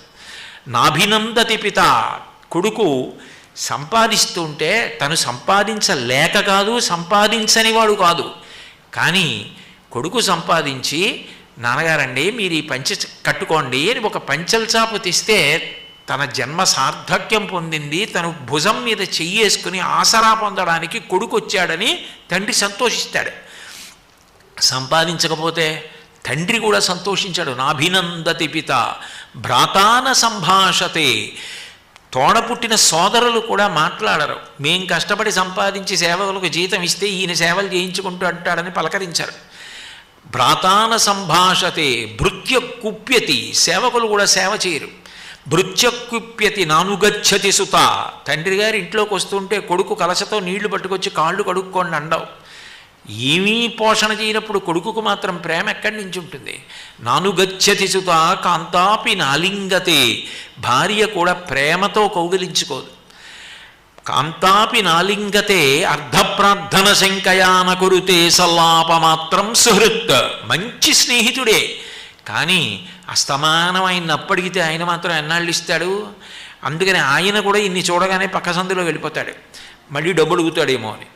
స్నేహితులు కూడా దగ్గర ఉండరు. కాబట్టి తస్మాత్ నైతికమర్ధమార్జన శృణు సఖే, ఓ స్నేహితుడా డబ్బు సంపాదించబోయ్, కానీ ధర్మం వదిలేసి నీతి తప్పి సంపాదించకు, నీతితో సంపాదించు. నీతితో నువ్వు సంపాదించినది ఏది ఉందో అది నీకు శ్రీరామరక్ష, నిన్ను కాపాడుతుందంటుంది శాస్త్రం. కాబట్టి ఆ క్రోధము, కోపాన్ని తీసేసి కోపం స్థానంలో క్షమని ప్రవేశపెడుతుంది. లోభము సంపాదించాలి సంపాదించాలి సంపాదించాలి అన్న వెర్రి విరిగిపోవడానికి నిత్యానిత్య వస్తు వివేకాన్ని కల్పిస్తుంది. ఎంతకాలం ఉంటుంది ఈ శరీరం? ఎన్ని భోగాలు పెడితే మాత్రం, ఎంత అనుభవిస్తే మాత్రం ఎంతకాలం ఉంటుంది? తల్లి గర్భము నుండి ధనము తేడెవ్వడు, వెళ్ళిపోయేడినాడు వెంటరాదు, లక్షాధికారైన లవణమన్నమే గాని మెరుగు బంగారంబు మింగబోడు, విత్తమార్జన చేసి విర్రవీగుట గాని కూడబెట్టిన సొమ్ము కుడువలీడు, పొందుగా మరుగైన భూమి లోపల పెట్టి దాన ధర్మము లేక దాచి దాచి తుదకు దొంగలకిత్తురో దొరలకౌనో, తేనెజుంటీ గలీయవా తెరువరులకు, భూషణ వికాస శ్రీధర్మపుర నివాస దుష్ట సంహార నరసింహ దురిత దూర అంటాడు. అమ్మ కడుపులోంచి తెచ్చింది లేదు, వెళ్ళిపోయేటప్పుడు పట్టుకుపోయింది లేదు. మధ్యలో కోటాను కోట్లు సంపాదించి అక్కడ ఇక్కడ గోతులు తవ్వి దాచిపెట్టి రాత్రి నిద్ర లేక బెగబెట్టుకోవడం, ఆఖరికి అది దొంగెత్తుకుపోతాడు, నోట్లు రద్దు చేసేశారని దొరలట్టుకుపోయారు. దొంగలకిత్తురో దొరలకవునో, తేనె జుంటి ఈగలీయవా తెరువరులకు, తేనెటీగలు తేనె పట్లు పట్టి ప్రతి పువ్వులోంచి తేనె తీసుకొచ్చి దాస్తే ఎవడో ఒకడు కింద పొగపెట్టి తేనెటీగలు వెళ్ళిపోయిన తర్వాత తేనెంతా పిండుకుపోయాడు. తేనెటీగలు సంపాదించిన తేనెంత పరుల పాలు చేయట్లా? అది కాదురా అబ్బాయి, నువ్వు కష్టపడి సంపాదించుకోవద్దని నేను అంటలేదు, కానీ అదొకటే జీవితం అని మాత్రం అనుకోకు. అంతకన్నా నీ జీవుడున్నాడు, నిన్ను నువ్వు ఉద్ధరించుకోవలసిన అవసరం ఉంది. నువ్వు ఇలా పెట్టుకున్నావా ఇలా పెట్టుకున్నావా ఇవన్నీ కాదు ఈశ్వరుడికి కావలసింది. నువ్వు ఎవరికైనా ఇలా పెట్టింది ఏమైనా ఉందా అన్నది ఒక్కటే ఆయన చూస్తాడు. అలా పెట్టింది లేనప్పుడు ఎలా పెట్టుకున్నా ఆయన ఆనందించడానికి ఏముండదు. అలా పెట్టని వాళ్ళందరూ ఏమైపోయారో శంకరాచార్యులు వారి జీవితంలో మొట్టమొదటి స్తోత్రంలోనే చెప్పారు. ఆయన భిక్షాటనకి వెడితే బ్రహ్మచారిగా ఒక పేద బ్రాహ్మణి చిట్ట చివరికి ఇంత గొప్ప బ్రహ్మచారి వచ్చాడు, తేజోమూర్తిని, ఆయన చేతిలో భిక్ష వేయడానికి కూడా ఏమీ లేక ద్వాదశి నాడు పారణ చేయడానికి అన్నం లభిస్తుందో లభించదో అని ఒక ఎండిపోయిన ఉసిరికాయ ఇంట్లో పెట్టుకుని ఆ ఉసిరికాయ ఒక్కటే వేయడానికి సిద్ధపడుతుంటే లక్ష్మీదేవిని ఉద్దేశించి స్తోత్రం చేశారు. చేస్తే లక్ష్మీదేవి నువ్వు అడిగితే ఇస్తాను, ఆమె గత జన్మలలో ఇలా పెట్టినది ఏమీ లేదు, ఏముందని నేను అడ్డుపెట్టి ఇవ్వను, ఏదైనా ఇంత ఉంటే అది అడ్డు పెట్టి ఇంత ఇస్తాను, అసలు పెట్టిందే ఉందని ఇవ్వను, ఏమీ లేదు అంటే శంకరులు దుష్కర్మ ఘర్మమపనీయ చిరాయ దూరం నారాయణ ప్రవేణి నైనాంబువాహ అమ్మ ద్రవిణాంబుధార అని నువ్వు ఆమె యొక్క దుష్కర్మ గత జన్మ పాపం ఏదుందో దాన్ని నీ కడగంటి చూపుతో తొలగొట్టు. ఏమీ లేనిది నా చేతిలో ఎండు ఉసిరికాయ వేసిందే, ఈ పుణ్యాన్ని అడ్డుపెట్టి అనుగ్రహించమ్మా అంటే కనకధార కురిపించింది అమ్మవారు. అంటే పెట్టనిది వచ్చే జన్మలో పెట్టడానికి ఉండదు. నిజమే, నిజమైన స్వార్థం అన్న మాటకు అర్థం ఏమిటి? తన గురించి తాను చూసుకోవడం. ఈ జన్మలో భార్య ఉంది, ఈ జన్మలో పిల్లలు ఉన్నారు, వాళ్ళు బాగుండాలని కోరుకుంటున్నావు, తప్పేం కాదు. మరి జీవుడు, ఈ జీవుడు ఇవాళ ఈ శరీరం వదిలేస్తాడు, వదిలేసి మళ్ళీ ఇంకో శరీరంలోకి వెళ్ళిపోతాడు. వెళ్ళిపోయిన తర్వాత అక్కడ భార్య అక్కడ పిల్లలు, మరి వాళ్ళని పోషించద్దు. అప్పుడు భగవంతుడు ఏది అడ్డు పెట్టిస్తాడు? నువ్వు ఇలా పెట్టినది ఏదుందో అది అడ్డు పెట్టే మళ్ళీ నీకు పొందడానికి అవకాశం ఇస్తాడు. ఇలా పెట్టినది ఏమీ లేకపోతే. అందుకే పెట్టినవాడు భారతీయ శాస్త్రాలలో నేను పెడుతున్నానని అహంకారంతో పెట్టడు. నేను పెట్టినది నిజానికి భగవంతుడు వచ్చి తీసుకుంటున్నాడు. ఆయన తీసుకోకపోతే నా దగ్గర ఉంటే మాత్రం, పుచ్చుకునేవాడు లేకపోతే నాకు పుణ్యం ఎలా వస్తుంది? అందుకని పుచ్చుకునేవాడి రూపంలో భగవంతుడే వచ్చి పుచ్చుకుని నన్ను అనుగ్రహిస్తున్నాడు. అందుకే భాగవతంలో బలిచక్రవర్తి వామనమూర్తి వచ్చినప్పుడు ఆయనకి దానం చేసేటప్పుడు 3 అడుగులు విప్రాయ ప్రకట వ్రతాయ భవతే విష్ణుస్వరూపాయతే తత్ప్రామాణ్య విధే త్రిపాదస్య ధరణిం దాస్యామి అంచున్ క్రియాక్షిప్రుండై ధనుజేశ్వరుండు బడుగుం చేసాచి పూజించి బ్రహ్మప్రీతం అని ధారపోసె భువనంబాశ్చర్యమం పొందగా అంటారు. ఇది బ్రహ్మప్రీతి కొరకు దానం చేస్తున్నాను. పుచ్చుకునేవాడు ఎవరున్నాడో ఆయన కాళ్ళు కడిగి ఆయనకి గంధాన్ని అలది ఆయనకి నమస్కారం చేసి ఆయనకి ఇస్తారు. అంతేగాని ఎవరిచ్చారో ఆయనకి పుచ్చుకున్న ఆయన నమస్కారం చేయడు. పుచ్చుకునే ఆయన లేకపోతే నీ దగ్గర ఉన్నది పుణ్యంగా ఎలా మారుతుంది? ఇక్కడ ఎంత డబ్బున్నా అమెరికా పెడితే ఈ డబ్బు అక్కడ పనికిరాదు, దీన్ని డాలర్లుగా మార్చుకుని వెళ్ళాలి. ఇక్కడ నీ శరీరంలో బలం ఉంటే పుణ్యంగా మార్చాలి, నీకు పాండిత్యం ఉంటే పుణ్యంగా మార్చాలి, నీకు ధనం ఉంటే పుణ్యంగా మార్చాలి, నీకు కళ ఉంటే పుణ్యంగా మార్చాలి. నువ్వు అది మార్చుకోకపోతే ఉత్తర జన్మలకి జీవుడికి పనికిరాదు, స్వార్థంగా మిగిలిపోతుంది. అందుకని అమ్మవారు ఏం చేస్తుందంటే లోభమన్న గుణాన్ని మహాకాళిగా తీస్తుంది, త్యాగమన్న గుణాన్ని మహాలక్ష్మిగా అనుగ్రహిస్తుంది, జీవోద్ధరణ చేస్తుంది ఆవిడ. ఈ సద్గుణములు మనంత మనకిగా అలవాటు చేసుకుందామంటే అసలు ఆ ఆలోచన రావడం గొప్ప. అనుగ్రహ శక్తి పరదేవత, ఆవిడ అనుగ్రహం చేత వస్తుంది. అందుకే యశస్విని, ఆ మంచి గుణముల వలన కీర్తిని పొందుతాడు. ఇప్పుడు ఆమె కామ క్రోధ లోభ మద, మదము అంటే అహంకారం. అహంకారం అంత ప్రమాదకరమైనటువంటి లక్షణం లోకంలో ఇంకోటి ఉండదు. రామకృష్ణ పరమహంస ఓ మాట చెప్తుండేవారు. వెనకటికి ఒక మహారాజు గారు మదపుటేనుగు మీద వస్తున్నాడు. వస్తుంటే అక్కడే కన్నంలో ఉన్నటువంటి ఒక కప్ప పైకి లేచి కాలు పైకెత్తి, ఏమి నేను ఇక్కడ ఉన్నానని తెలియదా, ఇలా వస్తున్నావు, ఒక్క తన్ను తంతాను పక్క నుంచి వెళ్ళు అంది. రామకృష్ణ పరమహంస శిష్యుడు చూసి పరమహంసని అడిగాడు, అది కప్ప కదా, ఏనుగు మీద కాలు ఎత్తుతోంది ఏమిటి, అలా ఎందుకు జరిగిందని. సమస్తం తెలుసుకోగలిగిన శక్తి పరమహంసకు ఉండేది. ఆయన అన్నారు, ఈరోజు మధ్యాహ్నం ఇలా ఒక వ్యక్తి లాల్చీ వేసుకొని నడిచి వెళ్ళాడు. ఆయన లాల్చీకి కన్నం ఉంది, అందులోంచి చిన్నది కనుక గుండ్రంగా ఉంటుంది కాబట్టి పావలాకాసు జారి కింద పడి ఆ కన్నంలోకి దొర్లి వెళ్ళింది. ఇప్పుడు కప్ప దగ్గర పావలా ఉంది, అందుకని అది ఏనుగు మీద కాలెత్తింది అన్నారు. అహంకారం అట్లా ఉంటుంది, ఏదో ఒకటి అడ్డు పెట్టుకుని అహంకారం. అహంకారానికి నాకేమీ లేదండి, నాకు అసలు ఇలాంటి పట్టింపులు లేవని అహంకారం. అహంకారానికి కారణం ఏమిటి? అహంకారానికి ఏదో ఒకటి అడ్డు పెట్టుకుని అహంకారం. అధికారం ఉందని అహంకారం, ధనం ఉందని అహంకారం, పాండిత్యం ఉందని అహంకారం. ఏ పంపు గొట్టంలోంచి ఏ నీళ్ళు వచ్చినా పైనున్న తొట్లో నీళ్లు ఉన్నాయి కాబట్టి, పైనున్న తొట్లో నీళ్ళు అయిపోతే ఏ గొట్టంలోనూ నీళ్లు రావు. అమ్మవారి అనుగ్రహం అన్న తొట్టె ఉంది కాబట్టి ఒక్కొక్క గొట్టంలోంచి ఒక్కొక్క రకంగా నీళ్లు వస్తున్నాయి. ఒకడికి పాండిత్యం ఉన్నా, ఒకడికి అధికారం ఉన్నా, ఒకడికి ఐశ్వర్యం ఉన్నా, ఒకడికి అందం ఉన్నా, ఒకడు వీణ వాయించినా, ఒకడు నృత్యం చేసినా, ఒకడు పాడినా ఆవిడ అనుగ్రహం. ఆవిడ అనుగ్రహం ఇన్ని గొట్టాలలోంచి ఇన్ని రకాలుగా ప్రసరిస్తోంది. యద్యద్విభూతి మత్సత్వం శ్రీమద్ ఉజ్జితమేవవా తత్తదేవావగచ్చస్తం మమ తేజోంశ సంభవం అంటాడు గీతాచార్యుడు. నా తేజస్సు ప్రకాశిస్తోంది ఆయా ప్రాణుల యందు, దాని చేత అట్లా చెయ్యగలుగుతున్నాడు.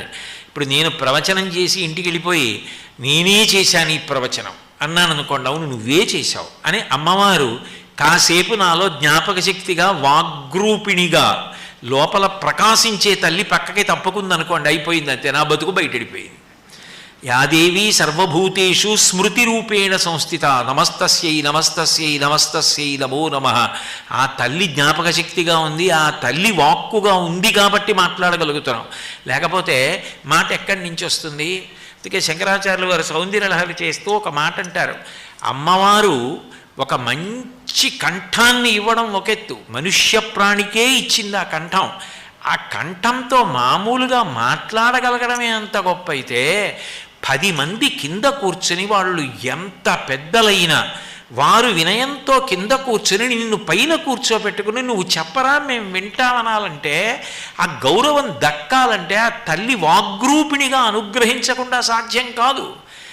ఏకంగా రాష్ట్ర ప్రభుత్వ దేవాదాయ ధర్మాదాయ శాఖ కమిషనర్ గారు, దుర్గా దేవస్థానం కార్యనిర్వహణాధికారి గారు, న్యాయమూర్తులు, విజ్ఞులు, పండితులు, విద్వాంసులు వినయంతో కింద కూర్చుని ఒక్క వ్యక్తిని పైన కూర్చోబెట్టుకుని వినాలంటే నువ్వు అహంకారానికి పోతే ఎట్లా కుదురుతుంది? ఆ తల్లి అనుగ్రహం ఉంది కాబట్టి 4 మాటలు చెప్తున్నావు కాబట్టి నీకు ఆ గౌరవం. అది లేనినాడు నిన్ను ఎందుకు కూర్చోబెడతారు? ఆ వాగ్దేవిగా ఆమె అనుగ్రహించడాన్ని శంకరుడు సౌందర్యలహరిలో అంటారు, శరజ్యోత్స్నా శుద్ధాం శశియుత జటాజూటముకుటాం వరత్రాసత్రాణ స్ఫటిక గుటికా పుస్తకకరాం సకృన్నత్వా నత్వా కథమివ సతాం సన్నిధదతే మధుక్షీర ద్రాక్ష మధురి మధురీణా ఫణితయ అంటారు. ఆ తల్లి అనుగ్రహ శక్తి కాబట్టి ఆమె ఏం చేస్తుంది అంటే లోభమును తీసేసి త్యాగమునిస్తుంది. అట్లాగే అహంకారమును తీసేస్తుంది, అహంకారమును తీసేసి వినయాన్ని ఇస్తుంది. అందుకే విద్యకు ఉండవలసిన మొదటి లక్షణం ఏది అంటే వినయం. ఇప్పుడు ఏమీ తెలియని వాడికి ఎప్పుడూ వినయం ఉంటుంది, నాకేం తెలియదండి అని. ఏదైనా తెలియగానే నాకు ఇది తెలుసని అహంకారం వచ్చిందనుకోండి, అంతకన్నా మూర్ఖత్వం లేదు. ఎందుకనంటే ఒక 10 శ్లోకాలు వచ్చినవాడు ఏమనుకుంటాడు, ఇటువంటి శ్లోకాలతో ఎన్ని గొప్ప గొప్ప గ్రంథాలు ఉన్నాయి, నేను చదివినవి ఎన్ని గ్రంథాలు, ఆ గ్రంథాల్లో నాకు కంఠగతమైనటువంటి శ్లోకాలు ఎన్ని. ఒక గ్రంథాలయంలోకి వెళ్ళి నిలబడితే ఎన్ని శాస్త్రాలు ఎన్ని పుస్తకాలు నేను ఏం చదివాను, మనుష్య జన్మనెత్తి నాకు ఏం వచ్చు, దేనికి అహంకరించాలి నేను? శంకర భగవత్పాదులంటి మహనీయులు స్మృతౌ శాస్త్రే వైద్యే శకున కవిత గాన పండితౌ పురాణే మంత్రే వా స్తుతి నటన హాస్యేష్వ చతుర కమర్థం రాజ్ఞాం ప్రీతిర్భవతి మయికోహం పశుపతే పశుం మాం సర్వజ్ఞ ప్రథిత కృపయా పాలయ విభో అన్నారు. స్వామి నాకు స్మృతులు వచ్చా, శాస్త్రాలు వచ్చా, కావ్యాలు వచ్చా, పురాణాలు వచ్చా, హాస్యం వచ్చా, నటన వచ్చా, శకున శాస్త్రం వచ్చా, వైద్యం వచ్చా, వాస్తు వచ్చా, నాకేం వచ్చు, నన్ను ఎందుకు రాజులు గౌరవిస్తారు? నేను పశువుని స్వామి అన్నారు. శంకర భగవత్పాదులంతటి వారంత వినయంగా మాట్లాడితే విద్యా దదాతి వినయం. నీకేదైనా తెలిస్తే అది దేనికి పనికి రావాలంటే నాకు తెలియనివి చాలా ఉన్నాయని తెలియడానికి పనికి రావాలి, అంతేగాని నాకు ఇది తెలుసని అహంకరించడానికే. అందుకు కాదు పనికి రావలసింది. విద్యావంతుడే ఎక్కువ వినయాన్ని పొంది ఉంటాడు. ఎందుకు పొంది ఉంటాడు అంటే నాకు ఎన్నో విషయాలు తెలియవు కదా అన్న భావన ఆయనకి లోపల ఉంటుంది. నేను చదువుకున్నది తక్కువ, నేను చదువుకోవలసినవి ఎన్నో ఉన్నాయి. నాకేం కూచిపూడి నాట్యం వచ్చా, నాకేం భరతనాట్యం వచ్చా, నేనేం ఒక్క త్యాగరాజస్వామి వారి కీర్తన పాడగలనా, నేను ఒక్క వాద్య పరికరాన్ని మ్రోగించగలనా, నేను కవిత్వం చేసి ఒక్క శ్లోకాన్ని శిఖరిణీ వృత్తంలో శంకరాచార్యులు వారు రాసినట్టు రాయక్కర్లేదు, ఒక కంద పద్యం రాయగలనా, నేను పోనీ దీర్ఘవాక్య నిర్మాణం చేసి మంచి వచన కవిత్వం చేయగలనా, నాకేం వచ్చని 4 మాటలు చెప్పినంత మాత్రం చేత గొప్పవాడినే. వండించినవాడు వేరొకడున్నాడు, ఐశ్వర్యం అయింది. భాగవతం వ్రాసినవారు పోతన గారు, రామాయణం వ్రాసినవారు వాల్మీకి మహర్షి. అసలు వండించిన వాళ్ళు ఒరే పప్పు వడ్డించరా అని నాకు ఇచ్చారు.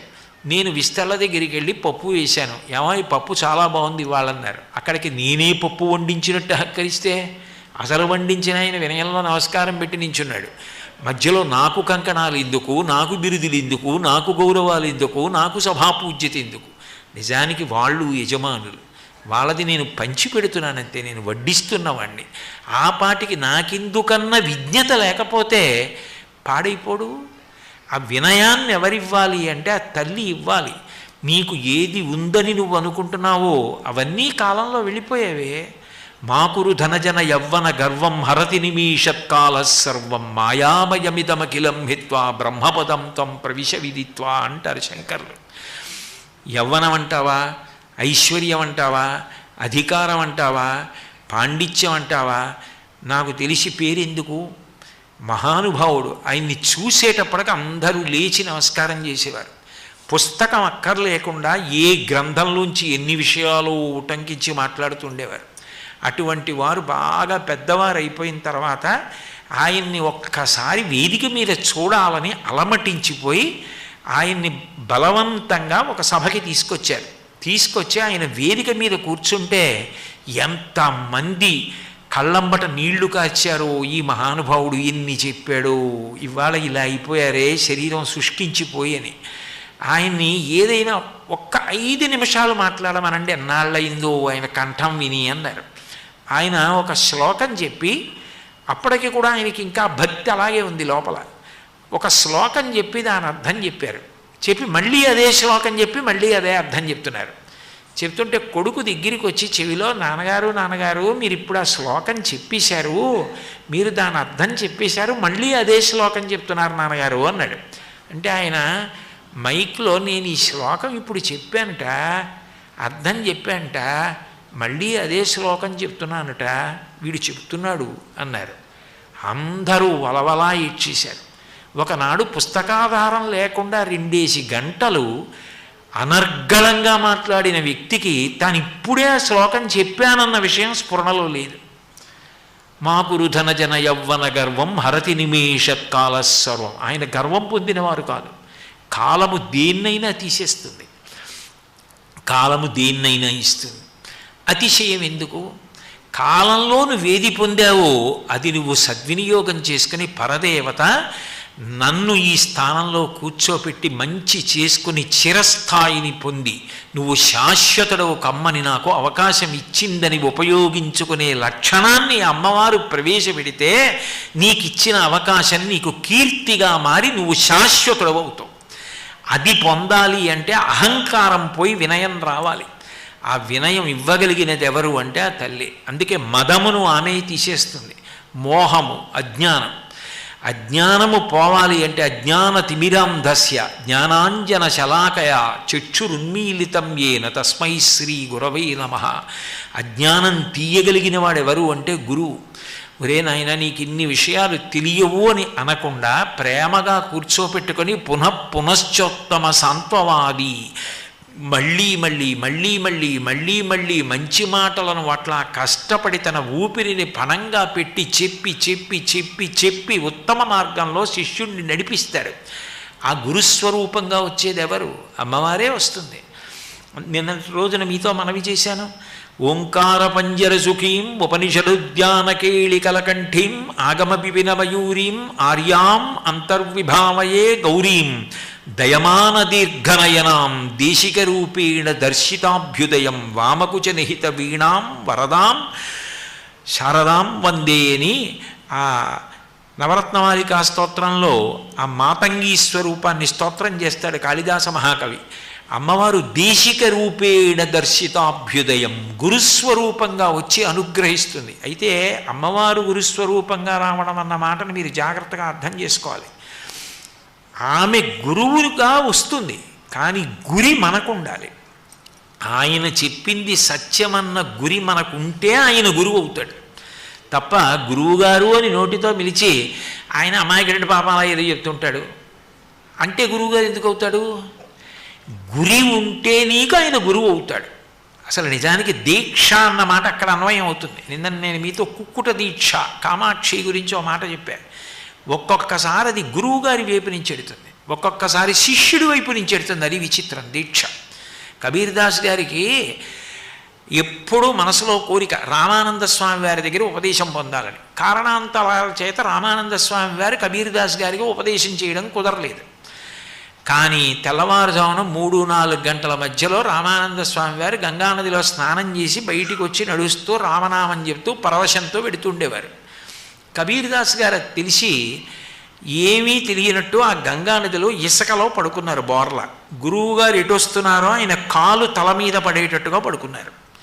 పడుకుంటే రామానంద స్వామి వారు గంగలో స్నానం చేసి వచ్చి రామనామం చెప్పుకుంటూ ఆ చీకట్లో వెళ్ళిపోతూ కబీర్దాస్ గారి తల మీద పాదం పెట్టారు. పాదం పెట్టగానే రామరామ అన్నారు. అయ్యయ్యో ఎవరితో తల తొక్కానే అని. వెంటనే కబీర్దాస్ గారు లేచి, మహానుభావ మీ పాదస్పర్శ ఈ తలకి తగిలి రామరామ అన్న నామం వినపడాలి, అదే నాకు ఉపదేశం. ఈ దీక్ష కోసమే ఇక్కడ పడుకున్నా, ఎప్పటి నుంచో నా కోరిక, నేను మీకే శిష్యుణ్ణన్నారు. నిజానికి రామానంద స్వామి వారు కబీర్దాస్ గారిని శిష్యుడిని చేసుకుందాం అనుకోలేదు. కబీర్దాస్ గారు రామానంద స్వామి వారికి శిష్యుడు అవ్వాలని పడుకున్నారు. అయిపోయారు. ఎంత గొప్పవారయ్యారు! శిష్యుడి వైపు నుంచి గురువు అయ్యారు. అప్పుడు అది అమ్మవారి యొక్క అనుగ్రహ విశేషం. ఆమె అట్లా శిష్యుణ్ణి చేస్తుంది, అట్లా ఉద్ధరించడానికి గురువుని తీసుకొచ్చి మనలో ఉన్నటువంటి అజ్ఞానమును పోగొడుతుంది. అందుకే సాక్షాత్ భగవానుడుగానే భూమి మీద ఉన్న గురుస్వరూపంగా ప్రవర్తిస్తాయి దేవతాస్వరూపాలు. మీరు దుర్గమ్మని చూడండి, లలితా సహస్రంలో గురుమండల రూపిణి అని పేరు. గురుమండలం అంతా ఆమె యొక్క రూపమే అని. మీరు కృష్ణ పరమాత్మని చూడండి, కృష్ణం వందే జగద్గురుం, ఆయన భగవద్గీతని లోకానికి ఇచ్చాడు. దక్షిణామూర్తిని చూడండి, మౌన వ్యాఖ్యా ప్రకటిత పరబ్రహ్మతత్వం యువానం వర్షిష్టాంతే వసదర్శిణైరావృతం బ్రహ్మనిష్టై ఆచార్యేంద్రం కరకలిత చిన్ముద్రమానందరూపం స్వాత్మారామం ముదితవతనం దక్షిణామూర్తి మీడే. చిన్ముద్ర పట్టి ఉంటాడు. ఉండి మౌన వ్యాఖ్యా ప్రకటిత పరబ్రహ్మతత్వం యువానం, చిన్ముద్ర చేత మౌన వ్యాఖ్యతో తనని ఆశ్రయించిన సనకసనందనాదులందరికీ జ్ఞానాన్ని అనుగ్రహిస్తాడు. రామచంద్రమూర్తి గురుస్వరూపంగా వీరాసనం, కాలు తీసి వేరొక కాలు మీద వేసుకుని జ్ఞానబోధ చేస్తుంటాడు. వైదేహీ సహితం సురద్రుమతలే హైమే మహామండపే మధ్యే పుష్పకమాసనే మణిమయే వీరాసనే సుస్థితం అగ్రేయాతివచి ప్రభంజనసుతం తత్వం మునిభ్య పరం వ్యాఖ్యాంతం భరతాదిభి పరివృతం రామం భజేశ్యామలం అంటారు. చిన్ముద్ర పట్టి దక్షిణామూర్తిలాగే రామచంద్రమూర్తి కూడా యోగాసనంలో వైదేహీ సహితం సురద్రుమతలే హైమే మహామండపే, వైదేహి దేహభ్రాంతి లేకుండా ఆయన ఆత్మస్వరూపంగా కూర్చుంటే సీతమ్మ కూడా గురుపత్నిగా అలా కూర్చుని ఉంటుంది. కూర్చుని ఆయన జ్ఞానబోధ చేస్తూ రామచంద్రమూర్తి గురుస్వరూపంగా కూర్చుంటాడు. మనకి సనాతన ధర్మంలో గొప్పతనం ఏమిటంటే దేవతలందరూ గురుస్వరూపాలుగా ఉంటారు. శంకరాచార్యులు వారు ఎవరు? సాక్షాత్ పరమశివస్వరూపం. త్యక్వా మౌనం వటవిటపినో మూలతో నిష్పతంతి శంభోర్మూర్తిశ్చరతి భువని శంకరాచార్య రూప. దక్షిణామూర్తి శంకరాచార్యుల వారిగా భూమి మీద తిరిగారు. నమక్కపర్దినీ చ వ్యుక్త కేశాయ చ, పెద్ద జటాజూటంతో ఉంటే శివుడు, బోడిగుండుతో సన్యాసిగా శిష్యుల్ని అనుగ్రహించడానికి భూమి మీద అవతరిస్తే శంకర భగవత్పాదులయ్యారు. గురువుగా భగవంతుడే ఈ భూమి మీద తిరుగుతుంటాడు. వ్యాసుడెవరు? వ్యాసో నారాయణ స్వయం, సాక్షాత్ నారాయణుడే ప్రతి యుగంలో వ్యాస అన్న పదవిలోకి వెళ్ళి వేద విభాగం చేస్తూ ఉంటాడు. దేవతలందరూ గురుస్వరూపాలు. ఆ గురుస్వరూపంగా వచ్చి ఎప్పుడు ఎవరికి ఏది అవసరమో అది చెప్పి మనని అజ్ఞానము నుంచి ఉద్ధరించి జ్ఞానమును కటాక్షిస్తూ ఉంటారు. నమోస్తుతే వ్యాస విశాల బుద్ధే పుల్లారవిందాయత పత్రనేత్ర ఏనత్వయా భారతతైలపూర్ణ ప్రజ్వాలితో జ్ఞానమయ ప్రదీప అంటారు. అందరూ వేదం చదవలేరని కలియుగంలో పంచమ వేదమైన భారతాన్ని వ్యాసుడు అనుగ్రహించాడు. అందుకే ఎప్పుడు ఎక్కడ ప్రవచనం చెప్పినా సూర్యచంద్రులతో సమానం కాబట్టి వ్యాస వాల్మీకులకు నమస్కారం చేస్తారు. వ్యాసుడేమో చంద్రవంశాన్ని వర్ణించాడు, వాల్మీకి సూర్యవంశాన్ని వర్ణించారు. సూర్యుడు చంద్రుడు ఉంటే పగలు రాత్రి ఒక రోజు. అట్లాగే వాంగ్మయానికి వ్యాస వాల్మీకులు వాళ్ళిద్దరికీ నమస్కారం చేసి ప్రవచనం మొదలుపెట్టి మమ్మలను అనుగ్రహించిన గురువులందరూ కూడా మా యందు కటాక్షమును వర్షించెదరుగాక అని అడుగుతారు. అందుకని ఆ తల్లి ఏం చేస్తుంది అంటే అజ్ఞానమును తొలగించడానికి గురుస్వరూపంగా ఈ భూమి మీద తిరుగుతూ ఉంటుంది. కాబట్టి కామ, క్రోధ, లోభ, మద, మోహ, మాత్సర్య. మాత్సర్యము అంటే మనకన్నా అధికులు లేకుండా సమాజం ఉండదు. సమాజము అంటేనే ఎప్పుడూ మనతో పోల్చుకున్నప్పుడు ముగ్గురు ఉంటారు, మనకన్నా అధికులు ఉంటారు. నేను ఈ విషయాలు నేర్చుకోవడానికి ఇంత కష్టపడితే వారు అన్ని విషయాలు తెలుసుకున్నారంటే ఎంత తపస్సు చేశారో, ఎంత కష్టపడ్డారో అని 2 చేతులెత్తి నమస్కరించగలిగితే సంస్కారం. నాతో సమానులు ఉన్నారనుకోండి, నాతో సమానుడు అనకుండా అంత కష్టం ఆయన పడ్డాడని ఆయన పట్ల ప్రేమ భావన చూపించగలగాలి. మనకన్నా తక్కువ వారు కనపడ్డారనుకోండి, ఆదరణ, వారు కూడా ఉద్ధరణ పొంది గొప్ప స్థాయికి వెళ్ళాలని ఈశ్వరుణ్ణి ప్రార్థన చేయగలగాలి. అది సంస్కారం అన్న మాటకు అర్థం. అది పొందగలగాలి. అట్లా కాకుండా మనకన్నా కొంచెం అధికుడు కనపడేటప్పటికీ ఆయన గుణాలని దోషములుగా చెప్పాలని ప్రయత్నం చేయడానికే మాత్సర్యము అని పేరు, అసూయ. ఆ అసూయని తొలగించి ప్రేమ భావన పెరిగేటట్టు సాధన ఇవ్వగలిగినది ఎవరు అంటే పరదేవత. మీకు అది బాగా కనపడేది విశ్వామిత్ర వృత్తాంతంలో కనపడుతుంది, రామాయణంలో. వశిష్ఠుడి మీద క్రోధంతో ప్రారంభమైంది. నిజానికి వశిష్ఠుడి ఆశ్రమానికి వెళ్ళినప్పుడు ఒక రాజుగా వెళ్ళాడు విశ్వామిత్రుడు. ఆ తర్వాత విశ్వామిత్రుడి దగ్గర ఉన్న కామధేనువుని పట్టుకెళ్ళిపోవాలి అని ప్రయత్నం చేశాడు. కేవలం ఆ కామధేనువుని ఆజ్ఞాపించి అందులోంచి వచ్చిన సైన్యం విశ్వామిత్రుడి సైన్యాన్ని పరిమార్చిందన్న కోపంతో ఎట్లాగైనా వశిష్ఠుడిని సంహరించాలి అని చెప్పి పరమశివుడి గురించి అంత గొప్ప తపస్సు చేశాడు విశ్వామిత్రుడు. శివుడు ప్రత్యక్షమై ఏం కావాలని అడిగాడు. నాకు ధనుర్వేదం సాంగోపాంగంగా ఇప్పటికిప్పుడు వచ్చేయాలన్నాడు. తథాస్తు అన్నాడు. తిన్నగా వశిష్ఠుడి ఆశ్రమానికి వెళ్ళి అన్ని అస్త్రములు ప్రయోగించాడు. ఈ పాటి దానికి నేను మళ్ళీ లేచి నిలబడ్డం ఎందుకని ఆయన బ్రహ్మదండాన్ని ఎత్తి పట్టుకున్నాడు. అన్ని అస్త్రములను బ్రహ్మదండం గ్రసించేసింది. ఏకేన బ్రహ్మదండేన సర్వాస్త్రాణి హతానిమే దిగ్బలం క్షత్రియ బలం బ్రహ్మతేజో బలం బలం అన్నాడు. ఆయన బ్రహ్మర్షి, నా ఇంత ధనుర్వేదం పోయింది కాదు, నేను బ్రహ్మర్షిని అవ్వాలన్నాడు. ఇప్పుడు సాధన కింద మారిపోయింది. ఆయన పట్టుదల, ఆయన పగ, ఆయన కోపం చివరికి బ్రహ్మర్షిని చేసింది, సాధన కింద మార్చింది అమ్మవారు. ఆఖరికి వశిష్ఠుడి దగ్గరికి వెళ్ళి బ్రహ్మర్షి అని కౌగిలించుకొని నమస్కారం చేశాడు. అప్పుడు ఏమయ్యాయి పగలు అంటే ఒకసారి ఆ బ్రహ్మర్షిత్వం పొందిన తర్వాత ఇంకవేం లేవు. అమ్మవారు అనుగ్రహించిన నాడు అన్ని దుర్గుణములను తీసేస్తుంది. అది అయ్యే వరకు ఎంత కింద మీద పడ్డాడు విశ్వామిత్రుడు. ఎన్నిసార్లు కామక్రోధములకు వశపడిపోయాడు, శాపాలిచ్చాడు, త్రిశంకుణ్ణి స్వర్గానికి పంపుతానన్నాడు, తపస్సు పోగొట్టేసుకున్నాడు, మేనక వశపడిపోయాడు, కామానికి లొంగిపోయాడు, రంభ మీద కోప్పడ్డాడు, రంభని శపించాడు, ఆమె వలన తపస్సు పోగొట్టేసుకున్నాడు. ఆ శునశ్చేపుడు వచ్చాడు, ఆయనని శపించాడు, వశిష్ఠ పుత్రుల్ని శపించాడు, తన పుత్రుల్ని శపించాడు. కోపం వచ్చి తపస్సు పోగొట్టేసుకునేవాడు, కామంతో తపస్సు పోగొట్టేసుకునేవాడు. చిట్ట చివరికి 1000 సంవత్సరాలు తపస్సు చేసి ఒక్క ముద్ద తినబోతున్నాడు.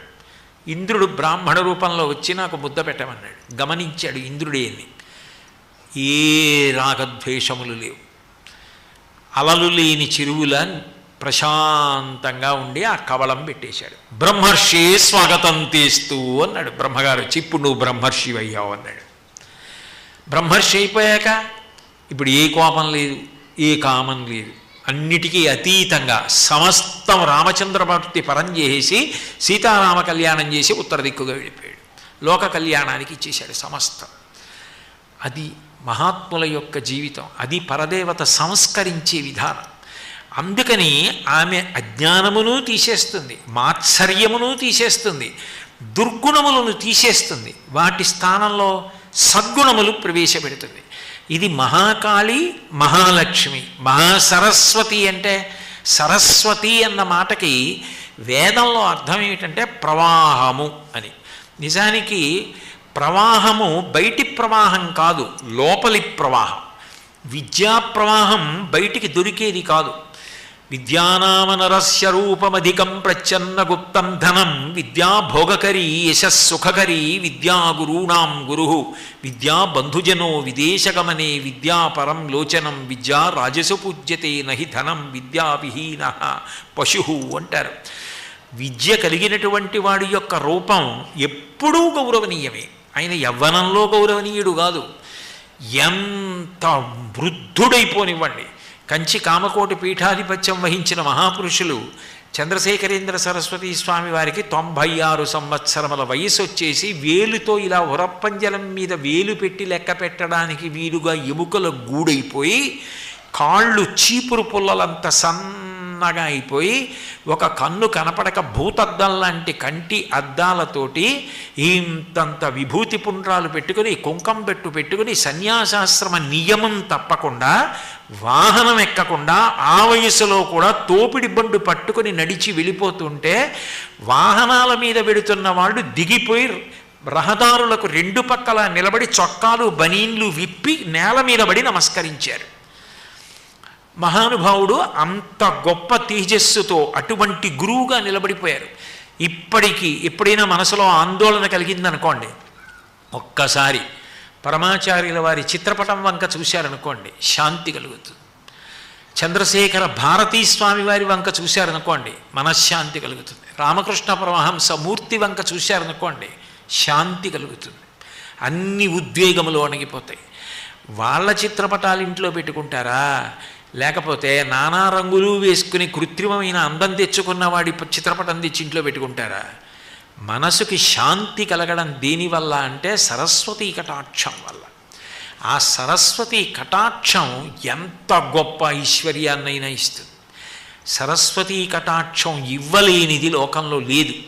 ఎందుకని అంటే చాలామంది తెలియక ఒక మాట అంటారు, సరస్వతీదేవి లక్ష్మీదేవి అత్తాకోడళ్ళు, అందుకని వాళ్ళు ఇద్దరూ చోట ఉండరంటారు. అది అర్థం లేని విషయం. మనలా ఉండరు వాళ్ళు ఏమీ. నిజానికి సరస్వతీ కటాక్షం ఉన్నవాడికే లక్ష్మీ కటాక్షం ఉంటుంది. దానికి ప్రత్యక్ష ఉదాహరణ మీరు మరోలా అనుకోకపోతే అహంకారంతో కాదు, నేనే. మీ అందరూ ఇంత ఉన్నవాళ్ళు కింద కూర్చుంటే ఏమీ లేనివాడిని పైన కూర్చోవడం ఎందుకని? 4 మాటలు చెప్తే నాకు ఇంత గౌరవం మీరు ఇవ్వాలా? సరస్వతీ కటాక్షం లక్ష్మీ కటాక్షానికి కారణం కాలా? కాబట్టి సరస్వతీ కటాక్షం ఎక్కడుందో అక్కడే లక్ష్మీ కటాక్షం. అలసాని పెద్దనగారు చెప్పుకున్నాడు.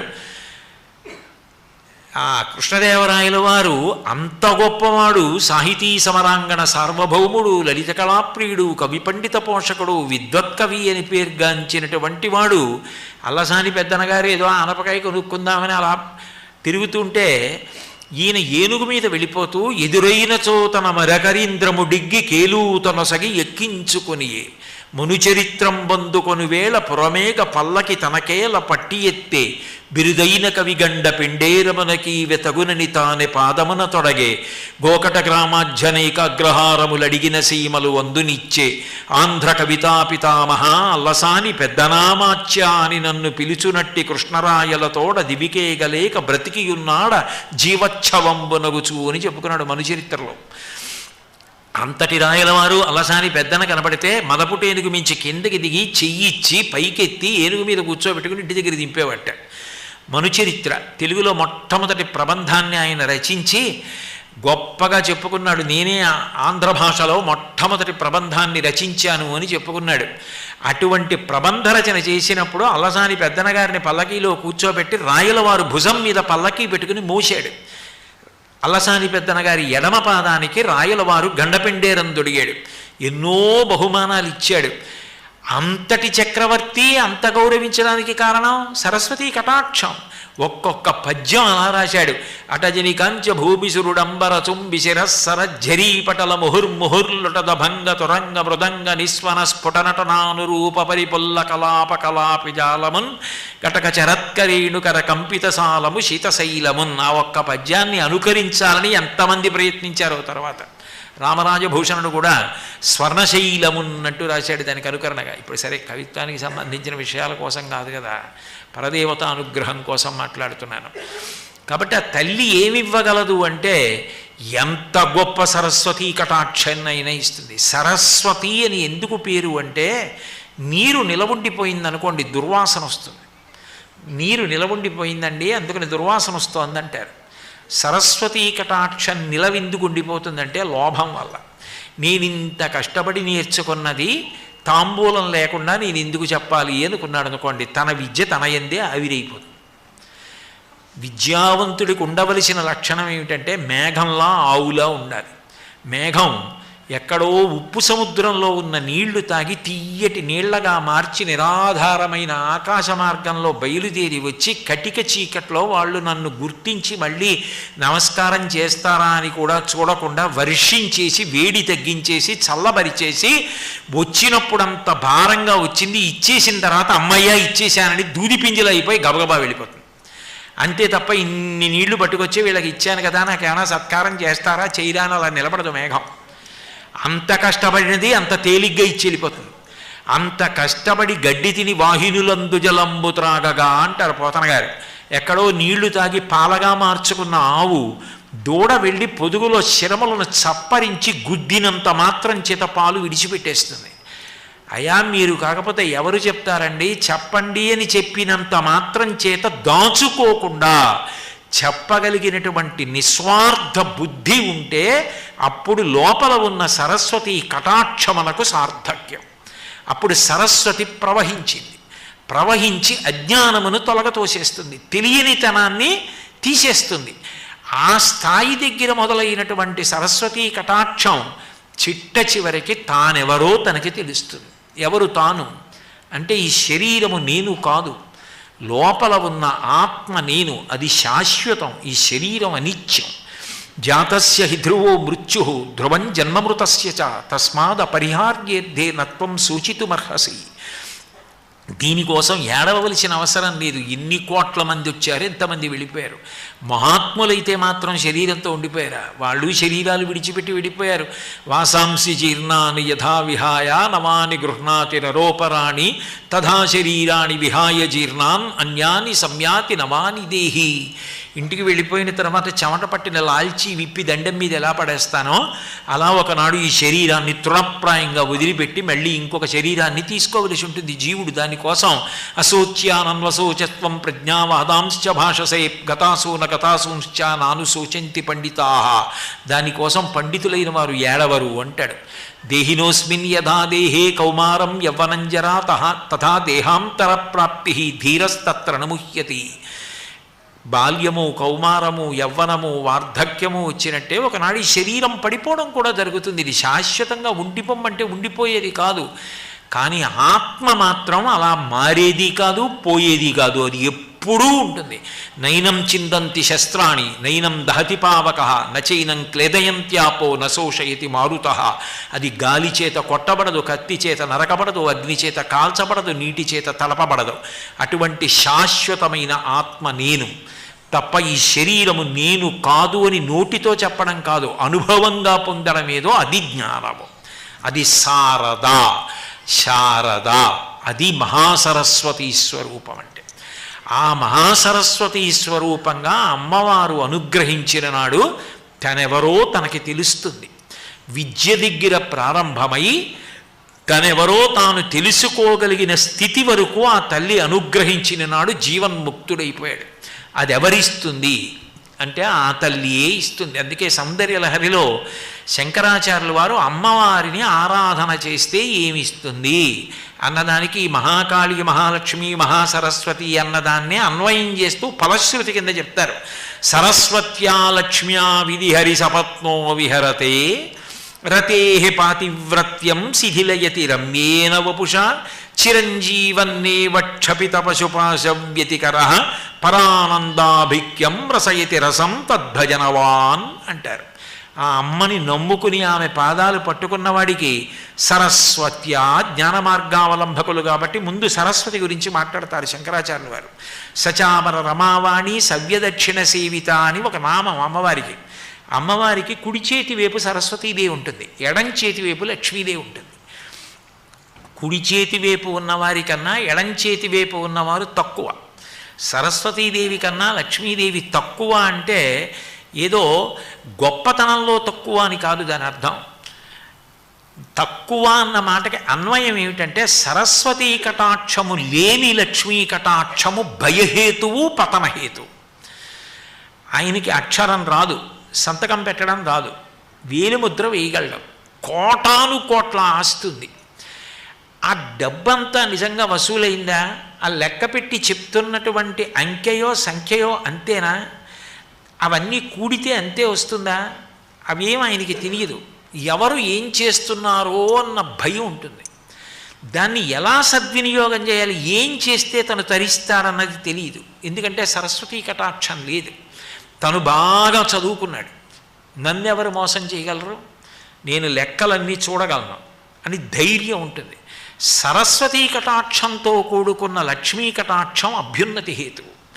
అందుకని సరస్వతి కుడి పక్కకు ఉంటుంది అమ్మవారికి, ఎడం పక్కకి లక్ష్మీదేవి ఉంటుంది. అందుకని సచామర రమావాణి సవ్యదక్షిణ సేవిత. సవ్య దక్షిణ కుడి ఎడమల సరస్వతి లక్ష్మి ఇద్దరు ఉండి అమ్మవారికి చామరం వేస్తూ ఉంటారు పరదేవతకి. సరస్వత్యా ఆ తల్లి ఎంత సరస్వతీ కటాక్షం ఇచ్చేస్తుందంటే చతుర్ముఖ బ్రహ్మగారు ఆశ్చర్యపోతాట. 4 ముఖాలతో వేదం చెప్పే నాకున్న సరస్వతీ కటాక్షం కన్నా వీడికి ఎక్కువ సరస్వతీ కటాక్షం కలిగింది, నా భార్య వీడినే ఎక్కువ అనుగ్రహించిందే అని ఆశ్చర్యపోతాట. అంత సరస్వతీ కటాక్షం కలుగుతుంది ఆ తల్లి అనుగ్రహం కలిగితే. లక్ష్మ్యా విధి హరి సపత్నో విహరతే. విష్ణుమూర్తి అంతటి వాడు తెల్లబోతాట. ఏమిటి, నా భార్య కదా లక్ష్మి, నాకుండవలసిన లక్ష్మీ విలాసం కన్నా ఈయనకే ఎక్కువ లక్ష్మీ విలాసం ఉందంటే అంతటి ఐశ్వర్యం. అన్నీ ఉన్నాయి, ఆయుర్దాయం లేదు, ఉపయోగం ఏముంది? చిరంజీవన్నేవా, రూపం లేదు, ఎవరైనా చూడ్డానికి భయం వేసేంత భయంకర రూపం అనుకోండి, ఉపయోగం ఏముంది? కాదు. ఆ తల్లి అనుగ్రహం కలిగితే రతేహే పాతివ్రత్యం శిథిలయతి రమ్యేన వపుషా. రతీదేవి భర్త మన్మధుడి కన్నా అందగాడు లోకంలో ఉండడు, కానీ ఆవిడ కూడా అనుకుంటుందిట మనసులో, ఏమిటి మా ఆయన మన్మధుడి కన్నా ఈయనే అందంగా ఉన్నాడు అనుకుంటుందిట. అలా అనుకుంటే మరి పాతివ్రత్య దోషం వచ్చింది. అందుకని రతేహే పాతివ్రత్యం శిథిలయతి రమ్యేన వపుషా చిరంజీవన్నే వక్షపిత పశుపాశవ్యతికర. కొడుకుని కన్నాడు, కూతుర్ని కన్నాడు, మనవల్ని పొందాడు, ముని మనవల్ని పొందాడు, ఆరోగ్యంతో దీర్ఘాయుర్దాయాన్ని పొందాడు. అక్కడతో అయిపోయినట్టే ఆ జీవితం. పశుపాశవ్యతికర క్షపిత పశుపాశవ్యతికర.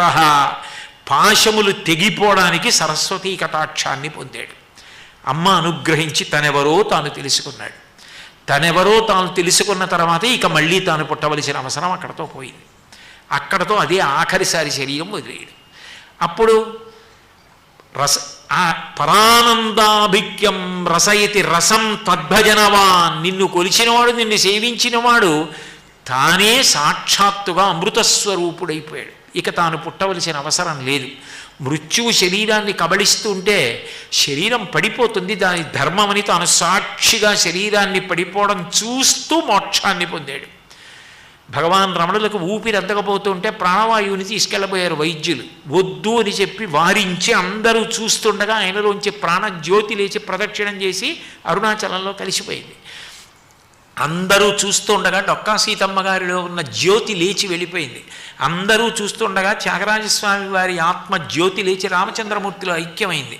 అందరూ చూస్తుండగా ముత్తుస్వామి దీక్షితారు వారు ముదం దేహి మీనాక్షి పశుపాశ విమోచని అని కీర్తన చేస్తుండగా ఆయనలో ఉన్న జ్యోతి లేచి కామాక్షి ఎందు ఐక్యమైపోయింది. ఎందరో, ఇవన్నీ కల్పిత గాథలు కావు, యథార్థ జీవితాలు. అటువంటి సారద తనెవరో తాను తెలుసుకుని ఆత్మజ్యోతిగా ఆఖరిసారి శరీరం పడిపోయేటట్టుగా జ్ఞానమును పొంది నేను ఆత్మ అన్న అనుభూతిని పొందేటట్టు ఆమె చెయ్యగలదు. ఆమె ఎవరు అంటే ఆమెయే అన్నీ తప్ప ఆమె మూడుగా ఇవన్నీ అనుగ్రహిస్తోంది. అందుకే మీరు జాగ్రత్తగా గమనిస్తే వేదం 6 లక్ష్మీ స్వరూపాలని కీర్తిస్తుంది. సిద్ధలక్ష్మీర్ మోక్షలక్ష్మీర్ జయలక్ష్మీ సరస్వతి శ్రీర్లక్ష్మీర్వరలక్ష్మీశ్చ ప్రసన్నా మమ సర్వదా అంటుంది. 6 లక్ష్మీ స్వరూపాలని చెప్తుంది. లక్ష్మి అంటే విశ్వమునంతటినీ చూస్తుంది, మనందరం ఆమె వంక చూస్తాం. ఆమె ఇలా అందనుకోండి, కనుబొమ్మ పైకెత్తిందనుకోండి ఐశ్వర్యం కలుగుతుంది. పరాశర భట్టర్లు యద్భ్రూభంగా ప్రమాణం స్థిరచర రచనా తారతమ్యే మురారే వేదాంతా తత్వచింతాంబర విధురసి యత్పాలచిన్నైత్తరంతి భోగోపోద్ఘాతకైళీచులికిత భగవత్వైశ్వరూప్యానుభావ సానశ్రీ అస్పృణీతాం అమృతలహరి ధీలంఘనీయై అపాంగై అంటారు. బ్రహ్మగారు కొడుకు పుర్రె పట్టుకుని ఐశ్వర్యం రాసేటప్పుడు అమ్మా ఎంత ఐశ్వర్యం రాయమంటావు అని అడుగుతాట లక్ష్మీదేవిని. ఈ పుర్రె గత జన్మలో ఎవరిది అని అడుగుతుంది. ఈ పుర్రె ఫలానా వారిదమ్మా అనేటప్పటికీ ఆయన అంటుంది, ఆ కనుబొమ్మ పైకెత్తుతుంది. ఇన్ని చేసినవాడు ఎంత నిస్వార్థంగా బతికాడు అంటే ఇంటి ముందు ఏనుగులు తొండములెత్తి ఘీంకరించేంత ఐశ్వర్యాన్ని ఇస్తుంది. ధర్మరాజు గారి గురించి విరాట పర్వంలో ద్రౌపదీదేవి చెప్తుందే, యవ్వని వాకిట నిభమదపం కంబు రాజభూషణ రజో రాజినడగు అంటుంది. అంత గొప్ప ఐశ్వర్యాన్ని ఆ తల్లి అనుగ్రహిస్తుంది. ఎప్పుడు? అంతకు ముందు జన్మలో చేసిన పుణ్యాన్ని బట్టిస్తోంది ఐశ్వర్యం.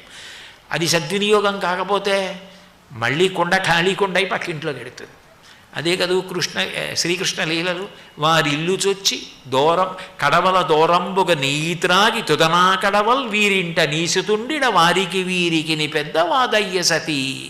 లోపల పెరుగుంటే కొండ గౌరవం. అబ్బో నేనే పెరుగుకుండాను అనుకుంటే పెరుగు తీసేసి ఖాళీ కొండ పక్కింట్లో పెట్టాడు. ఆయనకి కుండలో పెరుగు నింపడము వచ్చు, పెరుగు తీసేసి ఖాళీ కొండ చేసేయడము వచ్చు. రెండూ వచ్చని చెప్పడానికే శ్రీకృష్ణ లీలల్లో అది వచ్చింది.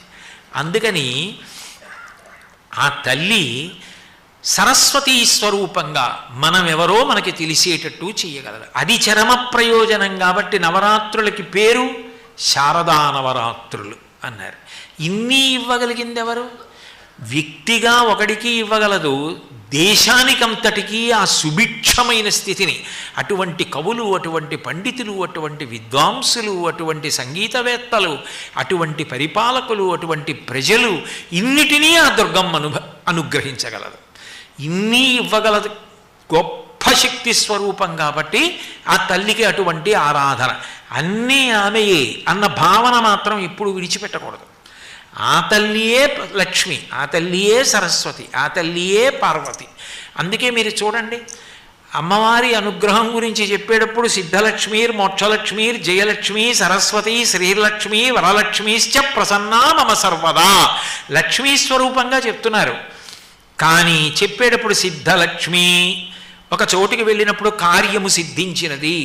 నేను ఇంత కష్టపడి కాకినాడ నుంచి వచ్చా, రేపు ఉదయం నేను లేచి సంధ్యావందనం చేసుకునేటప్పుడు అమ్మయ్య వచ్చినందుకు 2 రోజుల పాటు నాకు తోచినది పరదేవత పలికించినది తృప్తిగా చెప్పానని నేను అనుకోగలిగితే కార్యము సిద్ధించింది.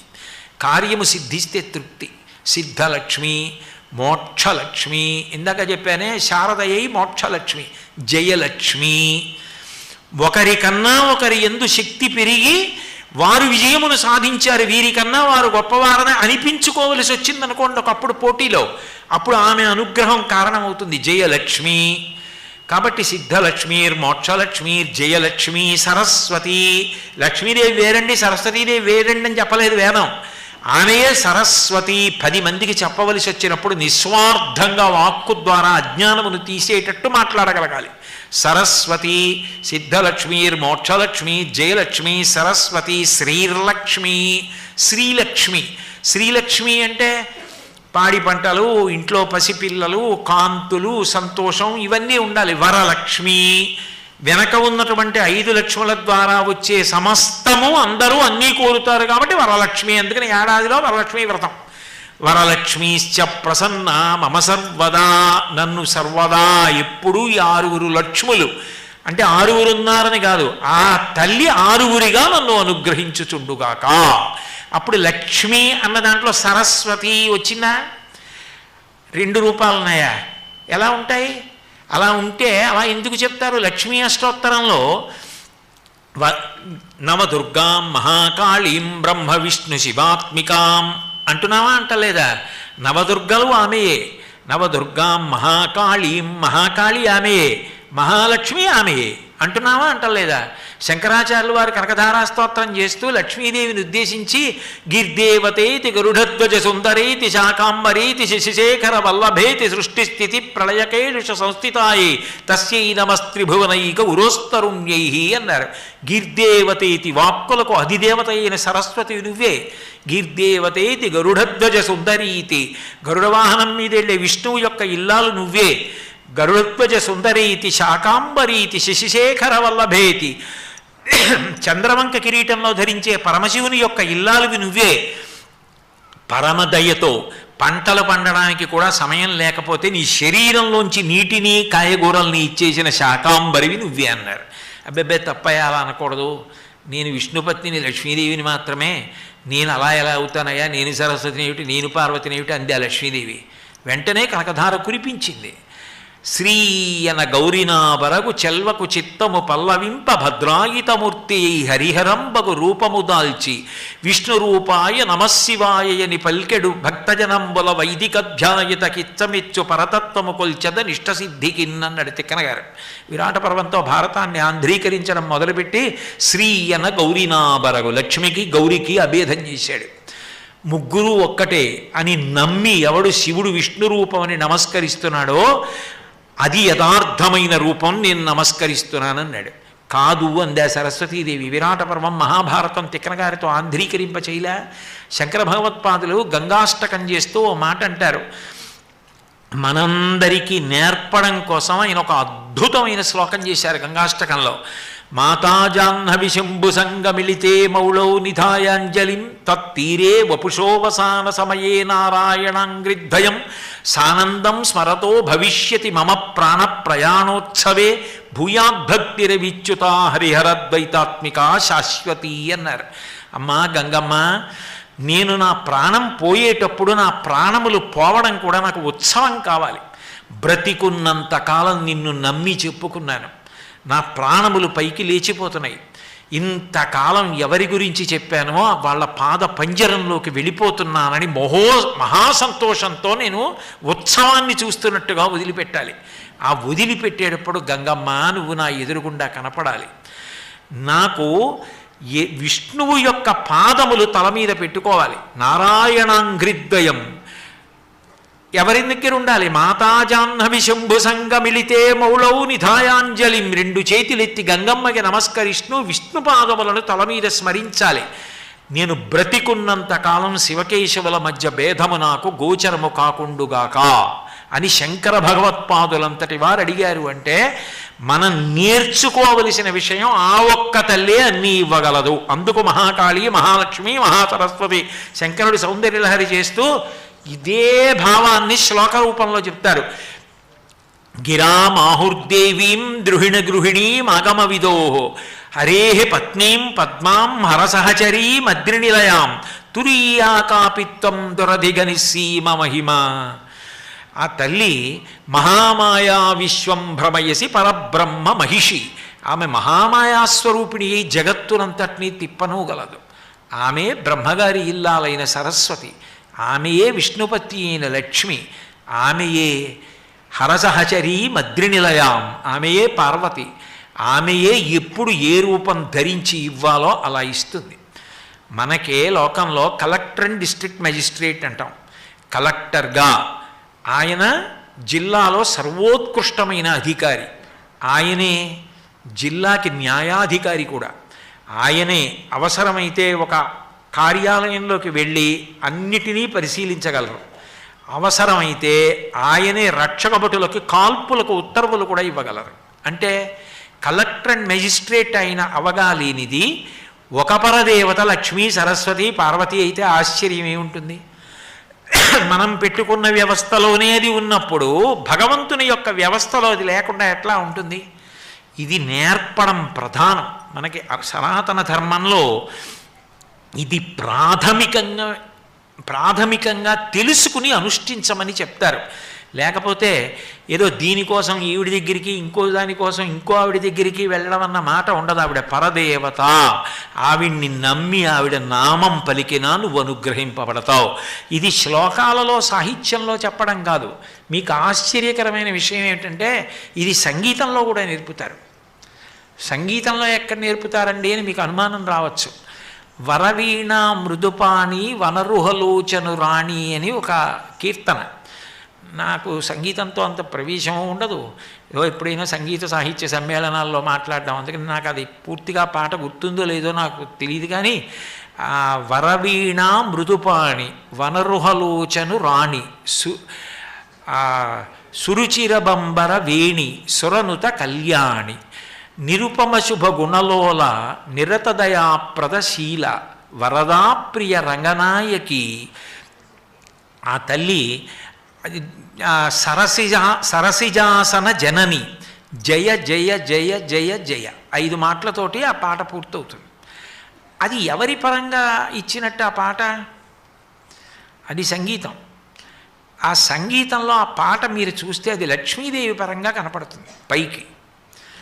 మీరు చూడండి, వరవీణ మృదుపాణి, వరవీణ పట్టుకున్న మృదుమైన చెయ్యి కలిగినది. లక్ష్మీదేవి వీణ ఎక్కడ పట్టుకుందండి అని అనుమానం రావచ్చు. వీణ అన్న మాటకు ఓ విశేషార్థం ఉంది, కాంతి అని. లక్ష్మీదేవి ఎక్కడుంటుందో అక్కడ దీపాలు, వెలుగు, చీనాంబరాలు, వజ్రవైఢూర్యాలు, బంగారము, రాజ్యము, రాజదండము ఇవన్నీ ఉంటాయి. అందుకని వరవీణ మృదుపాణి, లక్ష్మీదేవి వీణ పట్టుకున్న మూర్తులు ఉంటాయి. పక్కన విష్ణుమూర్తి మహాప్రసన్నత పొందడం కోసం వీణని నిలువుగా పెట్టుకుని తొడ మీద పెట్టుకుని వాయిస్తున్న లక్ష్మీదేవి ఉంటుంది. మీకు కావాలి అంటే విశాఖపట్నంలో కొమ్మాదిలో అష్టలక్ష్మీ దేవాలయం ఉంది. అందులో ప్రధానమూర్తి దేవాలయంలో లక్ష్మీదేవి తొడ మీద వీణ పెట్టుకుని నిలువుగా పెట్టి వాయిస్తూ ఉంటుంది. వరవీణ మృదుపాణి వనరుహలోచను రాణి, తామర పువ్వుల వంటి కందులు కలిగినటువంటి విష్ణుమూర్తి యొక్క ఇల్లాలు. రామ కమలపత్రాక్ష సర్వసత్వ మనోహర రూపదాక్షిణ్య సంపన్న ప్రసూత జనకాత్మజే అంటారు రామాయణంలో. తామర రేకుల వంటి కందులున్న విష్ణుమూర్తి యొక్క ఇల్లాలు కాబట్టి వనరుహలోచను రాణి. సురుచిరబంబర వేణి, సువాసన కలిగినటువంటి శిరోజములు, నల్లని నల్ల కలువల తండం లాంటి జుత్తు కలిగినటువంటి అమ్మ లక్ష్మీదేవి. కాబట్టి సురుచిరబంబర వేణి సురనుత కళ్యాణి, దేవతలు కూడా ఆవిడ్ని స్తోత్రం చేస్తూ ఉంటారు. ఆవిడ ఎంత గొప్పది అంటే ఆ సురనుత కళ్యాణి నిరుపమ శుభ గుణలోల, ఇక మళ్ళీ పోల్చడానికి వీలు లేని శుభప్రదమైన గుణములన్నీ లక్ష్మీదేవి ఎందున్నాయి. అందుకని నిరుపమ శుభ గుణలోల నిరత దయాప్రదశీల, ఎంత దయ అంటే దానికి అంతులేదు, ఇంకా అంత దయ కలిగినటువంటి తల్లి. నిరత దయాప్రదశీల వరదాప్రియ రంగనాయకి, కంచిలో ఉన్నటువంటి వరదరాజస్వామి వారి యొక్క ప్రియురాలు, అందుకని వరదాప్రియ రంగనాయకి. రంగనాయకి అంటే రంగనాథస్వామి, శ్రీరంగంలో రంగనాయకుని యొక్క ఇల్లాలు రంగనాయకి.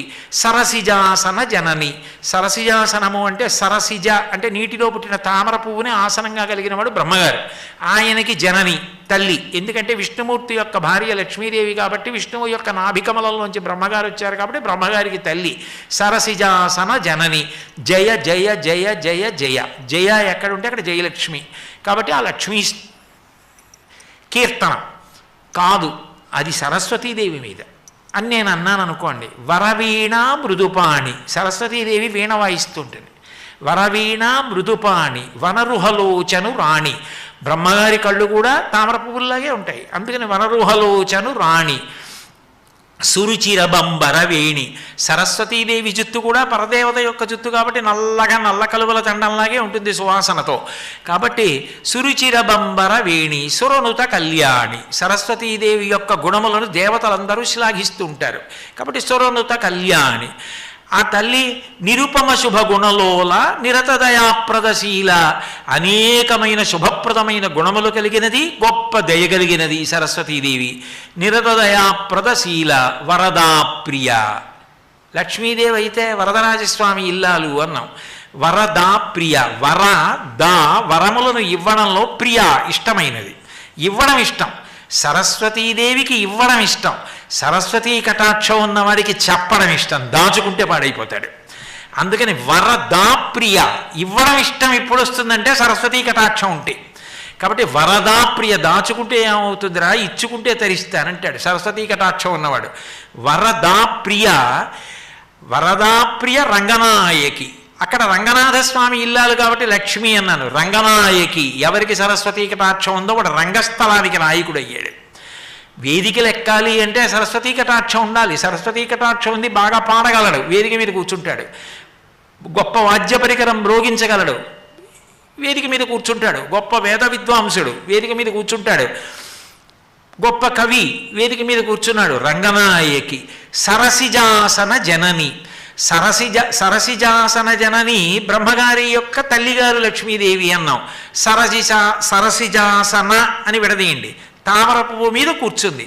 జనని మనందరికీ తల్లి. ఇప్పుడెవరు? సరస్వతీదేవి. ఇప్పుడు లక్ష్మీ సరస్వతి కూడా అయినది కేశపాశములకు సువాసన కలిగినటువంటిది, తామర పువ్వు మీద కూర్చునేది, అందరినీ అనుగ్రహించగలిగినది, తల్లి అయినటువంటిది, వరములను ఇవ్వడాన్ని ఇష్టపడేది పార్వతీదేవి కూడా. అప్పుడు ఎవరావిడ? ఆ కీర్తన పాడించి మొదట్లో ఏం చెప్తారంటే, ఈ కీర్తన ఎవరి మీద అని అడుగుతారు సంగీతం నేర్పేటప్పుడు. ముందు పిల్లలు వరవీణ మృదుపాణి అనగానే సరస్వతీదేవి మీద అంటారు, కాదు లక్ష్మీదేవి మీద అంటారు గురువుగారు అని లక్ష్మీదేవికి అన్వయం చేసి చెప్తారు. అమ్మా ఇది లక్ష్మీదేవి మీద అండి అన్నాక కాదు సరస్వతీదేవి మీదని అన్వయం చెప్తారు. సరస్వతీదేవి మీద అండి అంటే కాదు పార్వతీదేవి మీద అని అన్వయం చెప్తారు. మరి అదేంటంటే అసలు ఎవరి మీద అంటే ముగ్గురు లేరు, ఉన్నది ఒక్కటే కాబట్టి ముగ్గురికి అన్వయం అవుతుంది అంటారు. డిస్ట్రిక్ట్ కలెక్టర్ అండ్ మెజిస్ట్రేట్ లాగా. అందుకని అమ్మవారు ఏం చేస్తుంది అంటే మహాకాళి, మహాలక్ష్మి, మహాసరస్వతియే ఆ దుర్గమ్మే అనుగ్రహిస్తుంది. అందుకని దుర్గమ్మ దగ్గరికి వెడితే పూజలో ఏం వినపడుతుంది? మహాకాళి, మహాలక్ష్మి, మహాసరస్వతి, మల్లికార్జున సహిత శ్రీ దుర్గాదేవ్యై నమో నమః. నేను ఇవాళ పొద్దున్న కనకదుర్గమ్మ దేవాలయానికి వెళ్ళినప్పుడు పూజలో వినపడిన ఈ మాట సాయంకాలం ప్రవచనంగా మారుద్దాం అనుకున్నాను, అదే మార్చాను. కాబట్టి ఆ తల్లి ఏమి ఇవ్వలేదు, ఉండవలసినది ఆ విశ్వాసం. ఏమండి దుర్గమ్మని పట్టుకున్నాను చదువు వస్తుందా, దుర్గమ్మని పట్టుకున్నాను పదవి వస్తుందా, దుర్గమ్మని పట్టుకున్నాను పాండిత్యం వస్తుందా? ఆవిడ ఏది కాదు గనక ఆవిడ అన్నీ. నీకు ఎప్పుడేది కావాలో అప్పుడు అది ఇస్తుంది. అమ్మ ఉండాలి కానీ అన్నము వండి పెడుతుంది, ఆశీర్వచనము చేస్తుంది. అమ్మ చుట్టూ ఒక్కసారి తిరిగితే భూప్రదక్షిణ షట్కేన కాశీయాత్ర యుచేన చ సేతు స్నాన శతైర్యచ్చ తత్ఫలం మాతృవందనే. అమ్మ చుట్టూ ఒకసారి చుట్టూ తిరిగేసి నమస్కారం చేసేసిన వాడికి ఆ రోజున 21 మాటలు రామేశ్వరానికి వెళ్ళి సేతు స్నానం చేశాడని, 100 మాటలు కాశీ వెళ్ళి గంగ స్నానం చేశాడని, 6 మాటలు భూమికి ప్రదక్షిణం చేశాడని ఫలితం వేసేస్తారు. అమ్మ ఉంటే అంత ఫలితం కొడుకు పొందేస్తున్నాడు, కూతురు పొందేస్తోంది అమ్మకి ప్రదక్షిణం చేసి. అసలు అమ్మ అంటూ ఉంటే ఇవన్నీ నాకు ఎన్ని తెలిస్తే ఎవరికి చేయింది ప్రదక్షిణం? ఆ బెంగేం లేదు, గోమాతకి చేసేస్తే చాలు. భూమాత అలాగే జగన్మాత కనకదుర్గమ్మకి చుట్టూ ప్రదక్షిణం చేసేస్తే చాలు, అయిపోయిందంతే. ఓ పసుపు కొమ్మెట్టి అమ్మ దుర్గమ్మ అని తిరిగేస్తే సరిపోయింది. కాబట్టి ఆ తల్లి ఏమి ఇవ్వదు, ఆ తల్లియే మహాకాళి, ఆమెయే మహాలక్ష్మి, ఆమెయే మహాసరస్వతి. అమ్మ ఆశీర్వచనం చేసి రక్షణ కల్పించినట్టు, పొదివి పట్టినట్టు, శాంతినిచ్చినట్టు, చదువు చెప్పించినట్టు, పాలిచ్చినట్టు, పెంచినట్టు, పోషించినట్టు, జన్మనిచ్చినట్టు, ఒక అమ్మ ఇన్ని చేసినట్టు దుర్గమ్మ కూడా అన్నీ చెయ్యగలదు. ఒకరికి కాదు, రాజ్యములనే రక్షించగలదు. దుర్గమ్మని ఉపాసన చేసి ప్రభువులు రాజ్య సంరక్షణం చేసుకున్నారు, తమ సింహాసనాలు కాపాడుకున్నారు. అమ్మవారి ఉపాసన ద్వారా సాధించలేనిది లేదు. ఒక్కటి గుర్తుపెట్టుకుంటే చాలు, ఇది నువ్వు ఇప్పుడు పట్టుకోవద్దు అనుకున్నప్పుడు ఆవిడ దానికి దూరంగానూ ఉంచగలదు. ఇది ఇప్పుడు నీకు అవసరం అనుకుంటే అది ఇవ్వనూగలదు. ఆమె ఇచ్చిన అనుగ్రహం, ఇవ్వకపోయినా అనుగ్రహం, అందులో ఏదో ఉంటుంది, లేకుండా మాత్రం ఉండదు. అది మాత్రం పరమ సత్యం. నాకు తినాలనిపించినా మా అమ్మగారు నాకు నువ్వుల గుండ అన్నం పెట్టకపోతే నాకు వేడి ఇప్పటికే చేసి ఉంది, ఇంకా తింటే దగ్గొస్తుందని మా అమ్మ పెట్టదు. మా అమ్మ పెట్టకపోవడంలో నా క్షేమం ఉంది, మా అమ్మ పెట్టినా నా క్షేమం ఉంది. పెట్టినా పెట్టకపోయినా ఆమె పాదాలు వదలకపోవడంలో భక్తి సంస్కారములు ఉన్నాయి. అటువంటి తల్లి కొలువైనటువంటి విజయవాడ పట్టణానికి లోటెక్కడుంది? అటువంటి పట్టణానికి వచ్చి మారు వడ్డన అంటారు. ఒక్కసారి చెప్పి వెళ్ళిపోయామనుకోండి, ఇప్పుడు తల్లి వంకాయ కూర వండి పిల్లాడికి పెట్టింది అనుకోండి, వాడు తినేసి లేచిపోతున్నాడు అనుకోండి, ఎరా ఒక్క మాటే తిన్నావు, కూర బాగోలేదా కొట్టుకుపోతుంది. అమ్మ ఇంకోసారి వంకాయ కూర బాగుందమ్మా కూర అని కలుపుకు తిన్నాడు అనుకోండి, అమ్మకి లేకుండా తినేసినా అమ్మ ఆనందపడిపోతుంది. మారు వడ్డనకే అమ్మ ప్రీతి చెందుతుంది. అమ్మ మారు వడ్డన బాగా వండిన వాళ్ళని అడిగితే అది పెద్ద గొప్ప ఏం కాదు. అమ్మ గొప్పతనం ఎక్కడుంటుంది అంటే వచ్చి రాని మాటలు అమ్మకి ఇష్టం. తాతగారు మహావిద్వాంసుడు, మనవడు ఇంకా వచ్చి రాని మాటలు వాడికి చిన్న పద్యం చెప్పడం కూడా రాదు.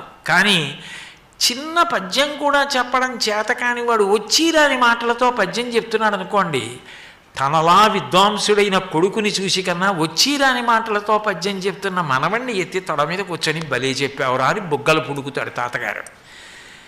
ఈ చుట్టుపక్కల ప్రాంతాలలో ఎంతమంది మహావిద్వాంసులు లేరు? వాళ్ళందరికన్నా వచ్చి రాని మాటలో ఉన్నటువంటి నేనంటే తల్లికి ఇష్టం. అందుకని పిలిపించుకొని నీవి వచ్చి రాని మాటలు రా అని నాకింత పెద్దరికాన్ని ఇచ్చి కూర్చోబెట్టి నా తల్లి దర్శనం ఇచ్చి నన్ను అనుగ్రహించింది. ఆమె ఏ శంఖచక్రాలతో వచ్చేస్తే నాకు నోట మాట వస్తుందా? అందుకని ఎండోమెంట్స్ కమిషనర్ గారి ద్వారా, ఎగ్జిక్యూటివ్ ఆఫీసర్ గారి ద్వారా, ఇక్కడున్న వేద విద్వాంసుల ద్వారా, పరివారం ద్వారా నన్ను ఆహ్వానించి ఇంత ప్రేమ చూపించినటువంటి ఆ తల్లి పాదార విందములకు శిరస్సు తాటించి నమస్కరించడం వినా నేను చెయ్యగలిగినది ఏముంటుంది? కాబట్టి ఆ తల్లి పాదములకు శిరసా నమస్కరిస్తూ నా ఆఖరి ఊపిరి వరకు నేను ఇట్లా భగవంతుడి గురించి నిస్వార్థంగా చెప్పుకోగలిగితే నాకు చాలు. అంతకన్నా నేను ఆ తల్లిని అడిగేది. ఆవిడ నాకు ఏమి ఇవ్వలేదు కనుక నాకు ఆవిడ అన్నీ ఇచ్చింది. కాబట్టి ఆ తల్లి పాదములకు నమస్కరిస్తూ 2 రోజులు మీ అందరూ అన్నీ తెలుసున్నవారైనా ఇవన్నీ మనకి తెలుసన్న విషయం బయటపడిపోతే వాడు భయపడతాడు చెప్పడానికని తెలియని వారిలా కూర్చున్న మీ సంస్కారాన్ని ప్రశంసిస్తూ మీ అందరికీ కూడా నా హృదయపూర్వకమైనటువంటి కృతజ్ఞతలు తెలియచేస్తూ సెలవు తీసుకుంటున్నాను. మంగళాశాసన పరై మదాచార్య పురోగమై సర్వైశ్చ పూర్వైరాచార్యై సత్కృతాయాస్తు మంగళం. మంగళం కోసలేంద్రాయ మహనీయ గుణాత్మనే చక్రవర్తి తనూజాయ సార్వభౌమాయ మంగళం. ఉమాకాంతాయ కాంతాయ కామితార్థప్రదాయినే శ్రీగిరీశాయ దేవాయ మలినాథాయ మంగళం. సర్వం శ్రీ ఉమామహేశ్వర పరబ్రహ్మార్పణమస్తు. స్వస్తి.